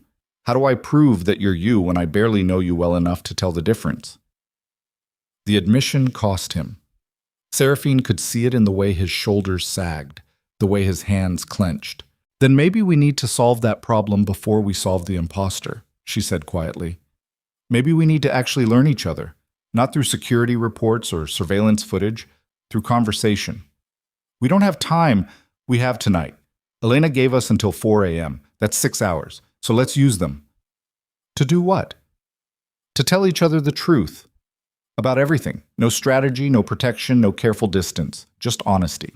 Kael looked at her like she'd suggested jumping off the building. I don't know how to do that. Neither do I. But we'd better learn fast because the alternative is living with someone who can imitate me but will never actually know me. And you'll spend the rest of your life wondering if you're with your wife or her replacement. The horror of that possibility settled over Kael's face. Okay, he said. Okay, ask me anything. Seraphine thought. Why did you marry me? Because you were beautiful and intelligent and came from the right family and fit perfectly into the empire I was building. That's the strategic answer. What's the real one? Kael was quiet for a long moment. Because when I met you at that charity gala, you laughed at something I said, and it was the first genuine reaction I'd gotten from anyone in years. Everyone else performs around me, calculates their responses, tries to figure out what I want to hear, but you just laughed because something was funny, and for 5 seconds I felt like a person instead of a portfolio. Then what happened? I got scared, because if you could make me feel human in 5 seconds, what would happen over months or years? What if I got so comfortable being human around you that I lost the edge that makes me dangerous? What if enemies saw that vulnerability and used it to destroy everything I'd built? So you built walls. So I built walls. Kept you close enough to be married, but far enough to stay safe. And I told myself it was protection when really it was just cowardice. Seraphine felt tears building. My turn. The truth is I married you because I was tired of being invisible. My whole life, people looked past me to whatever they wanted me to represent. The perfect daughter, the accomplished graduate, the beautiful accessory. No one ever looked at me and saw a person. But you did. At that gala, you asked me what I thought about something. Not what my father thought or what the appropriate opinion was. You asked me, and I fell in love with being seen. Then I spent 18 months making you invisible again. Yes, but I let you. I performed the perfect wife because it was easier than demanding you actually see me. I disappeared into the role because at least performing had clear rules. At least I knew how to succeed at being an accessory. When did it stop being enough?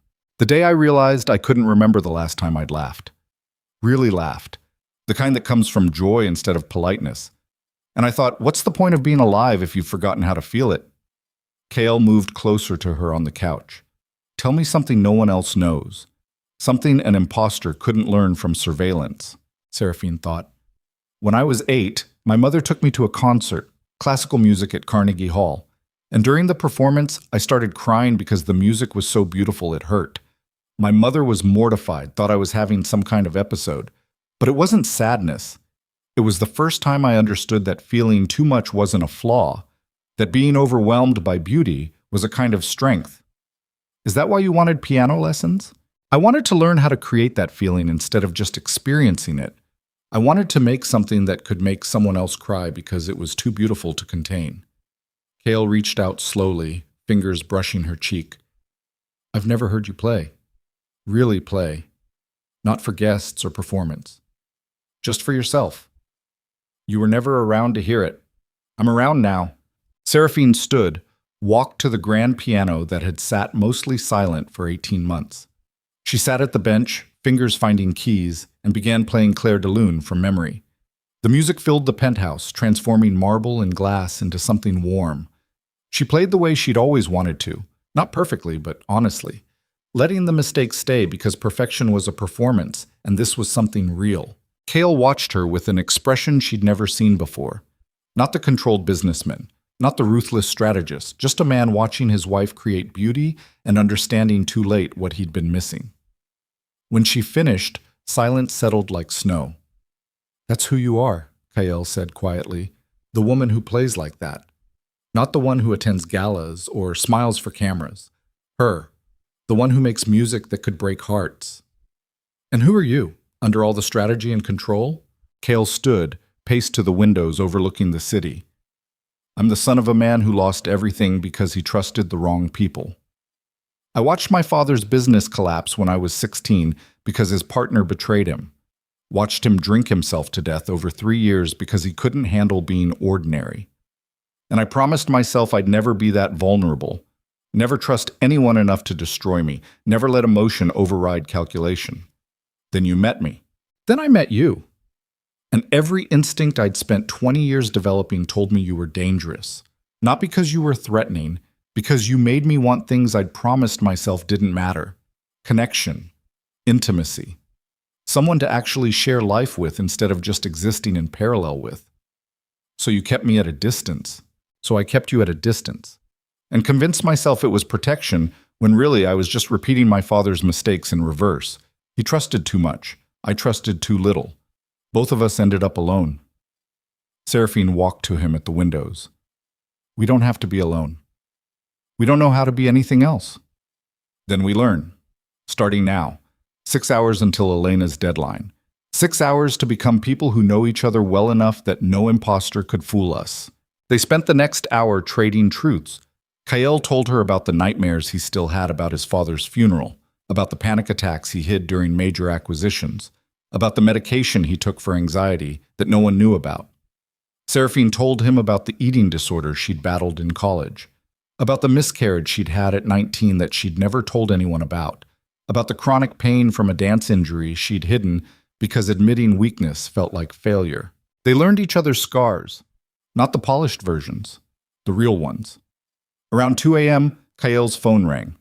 Marcus, we have a problem. Someone matching Seraphine's description was spotted entering your building 20 minutes ago, but Seraphine's with you. Kael looked at Seraphine, blood draining from his face. Elena's here. In the building? Security logged her in, biometrics matched, voice matched. As far as the system knows, Seraphine just came home. But I am home. She's that good. Kael was already moving, pulling up security feeds on his phone. Marcus, lock down the building. No one in or out. And get up here now. He showed Seraphine the footage. A woman who looked exactly like her walking through the lobby, smiling at security, riding the elevator to the 34th floor. To their floor. She's coming here, Seraphine whispered. Why? To prove she can fool everyone. To demonstrate that she's a perfect replacement. Kael pulled Seraphine behind him, putting his body between her and the door. Or to eliminate the original. The elevator dinged, footsteps in the hallway. The door opened. Kael had given Elena access codes probably, or she'd stolen them, or she'd simply convinced security she belonged. Elena Volkov walked into the penthouse wearing Seraphine's face like a custom suit. Same height, same build, same hair color and style. But the eyes were wrong, sharper, colder. The eyes of someone who'd spent a lifetime studying people instead of being one. Hello, Kael, she said with Seraphine's voice. We need to talk. Kael's hand stayed on Seraphine's arm, anchoring her behind him. Who are you? I'm the version of your wife who actually understands your world. The version who can be a partner instead of a liability. The version you've been wishing existed for the last 18 months. I don't know what you're talking about. Don't you? Elena moved further into the penthouse, studying it like she'd been there before. Probably had been. Through surveillance or planning or both. You kept Seraphine at a distance because she didn't fit into your empire. Too soft. Too emotional. Too human for the kind of life you lead. But I fit perfectly. I speak the language of power. I understand strategy. I can stand beside you without being a weakness your enemies exploit. Get out. Not until you hear my offer. I take Seraphine's place. Publicly, legally, completely. She disappears with enough money to build whatever life she wants. You get a wife who actually works in the world you've built. And I get security. Everyone wins. Seraphine stepped out from behind Kael. Accept the truth. Elena's eyes fixed on her, and for a moment the two of them stood facing each other, original and copy, reality and performance. You don't even want this life, Elena said. You've been trying to escape it for months. I'm offering you the exit. I don't want an exit, I want a marriage. With a man who barely knows you, who spent 18 months treating you like furniture? With a man who's trying to change, who's learning to be human instead of strategic, who spent tonight actually talking to me instead of protecting me. Elena looked at Kael. Is that true? You're actually trying? Yes. Why now? Why after 18 months of failure?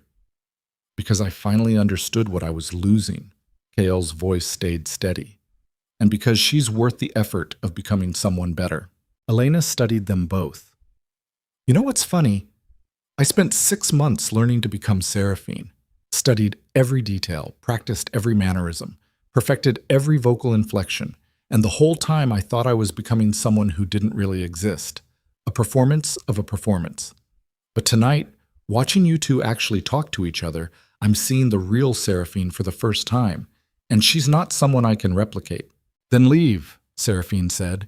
Take whatever deal you need with the Corsinis and disappear. Start over somewhere. Be yourself instead of me. Myself is a weapon. I don't know how to be anything else. Then learn, the same way we're learning. Elena laughed, bitter, broken. You think it's that simple? Just decide to change and everything fixes itself? No. I think it's the hardest thing you'll ever do, and you'll fail constantly, and it'll hurt the entire time. But the alternative is spending your life being someone else. And that's a different kind of death. For a moment, Elena looked like she might actually consider it, like the performance might crack and a real person might emerge underneath. Then the penthouse door burst open. Marcus entered with 3 security personnel, weapons drawn, all of them trained on Elena. Which one? Marcus asked Kael, looking between the 2 identical women. Kael didn't hesitate. The one by the door is the imposter. Elena smiled, cold and resigned. How can you tell? Because my wife touches her left ear when she's nervous. You've been standing there perfectly still the entire conversation. Perfect control, perfect performance. But Seraphine's human. She can't help the small tells. Elena's hand twitched toward her ear, then stopped. Smart, but not smart enough to prevent what's coming next. She pulled out a phone, pressed a button. Somewhere in the building, an explosion ripped through concrete and steel. The penthouse shook. Alarms screamed. Emergency lighting flickered on. That was the main elevator shaft, Elena said calmly. Next one's the emergency stairwell. Then the structural supports. You have maybe 10 minutes before this entire floor becomes unstable. You're bluffing. Am I? The Corsinis taught me to be thorough. If I can't have the life I was promised, no one gets it. Marcus was already on his radio, coordinating evacuation. Sir, we need to move, now. Kael grabbed Seraphine's hand. Where are the charges? Everywhere. I've spent weeks planting them, learning the building's weak points, making sure that if this conversation didn't go my way, everyone paid the price. You'll die too. I'm already dead. I've been dead since I was 12 years old and sold to the first organization that needed a face that could change. This is just making it official. Another explosion, closer this time. The floor tilted slightly. Go, Marcus shouted. Emergency stairs, now! Kael pulled Seraphine toward the door, but she stopped, looking back at Elena standing alone in the penthouse that was becoming a tomb. Come with us, Seraphine said. Why? Because you're right. You're a weapon. But weapons can be retooled. You can learn to be something else. I don't want to be something else. Then stay. Die being no one. Or come with us and maybe, possibly, find out who you could have been if someone had given you a choice. The building groaned, support beams screaming under stress. Elena looked at Seraphine with an expression that might have been envy or might have been hatred or might have been the dying wish of someone who'd never been given the option to be human. Why would you save me? Because I know what it's like to be erased, to perform a role until you forget who you were underneath. And I wouldn't wish that on anyone. Another explosion. The floor cracked. Elena moved toward them, stumbling as the building shifted. Marcus grabbed all three of them, pushing them through the door, down the emergency stairs that were rapidly filling with smoke and panicked residents. They made it to the lobby as a fourth explosion took out the penthouse above them. Debris rained down. The building's facade cracked like broken glass. Outside on the street, emergency vehicles screamed toward them. Marcus pulled them away from the building, away from the collapsing monument to Kael's empire, towards safety that felt temporary and fragile. Kael and Seraphine stood in the middle of the street, watching their home implode in slow motion, and she realized she felt nothing about the loss. The penthouse had never been a home, just an expensive cage they'd inhabited separately. Elena stood nearby, covered in dust, looking shell-shocked, not performing anymore.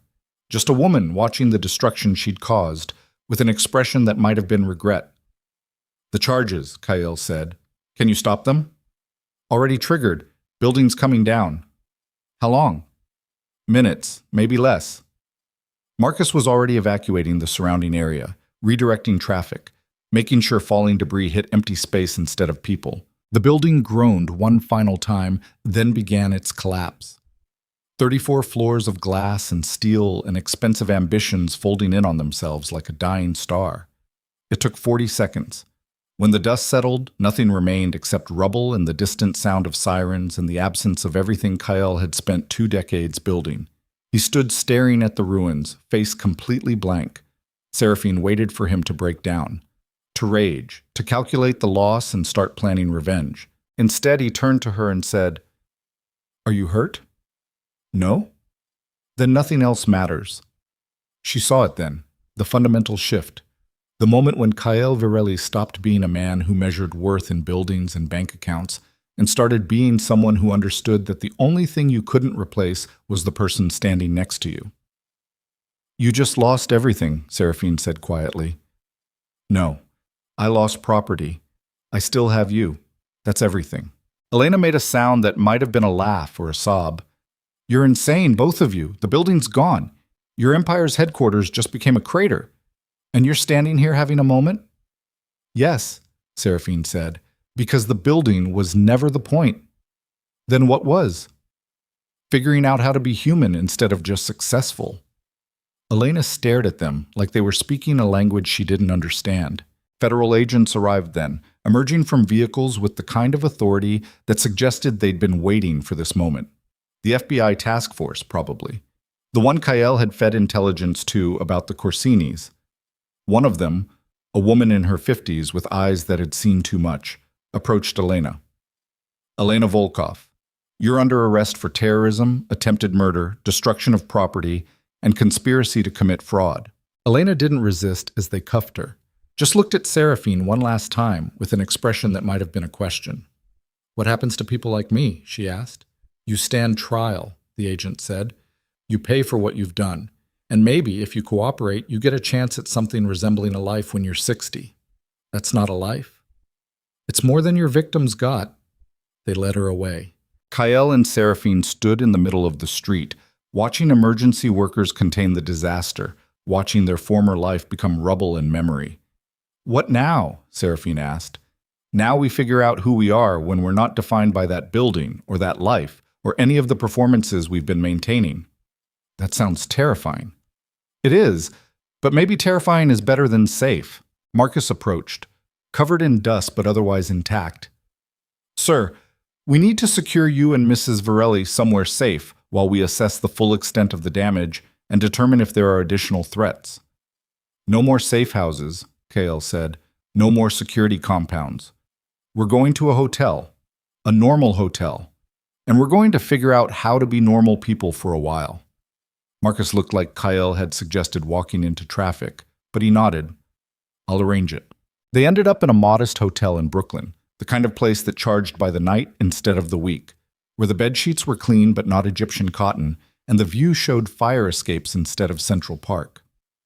Kael sat on the edge of the bed, still covered in dust, looking at his phone where notifications screamed about the building collapse, the insurance questions, the media coverage. He turned it off. What are you doing? Seraphine asked. Choosing you over the noise, just like you asked. She sat beside him on the bed. We lost everything tonight. We lost property. We found each other. I'm willing to call that a win. Are you? Really? Or are you going to wake up tomorrow and regret choosing human over empire? Kael turned to face her fully. Ask me something only I would know. Something Elena couldn't have learned. Seraphine thought. The night we got engaged, after everyone left the party. What did you do?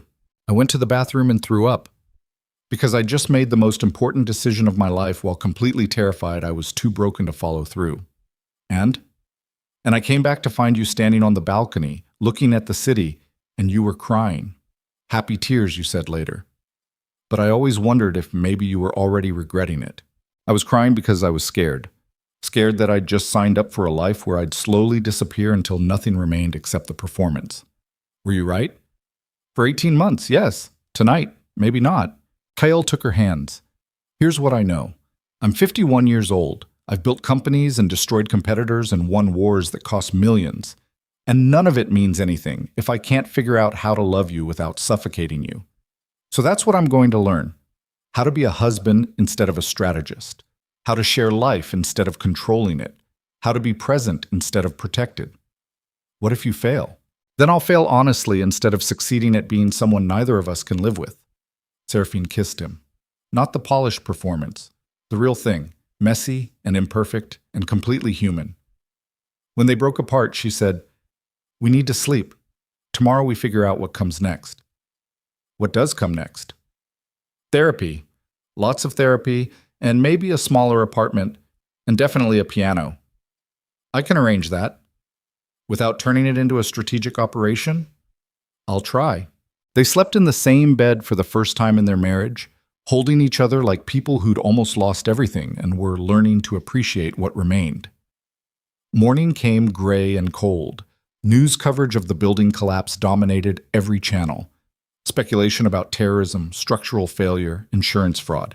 Kael's name mentioned constantly. Seraphine's face shown in photographs from charity events, identified as the billionaire's missing wife. Kael's phone, when he turned it back on, contained 700 unread messages.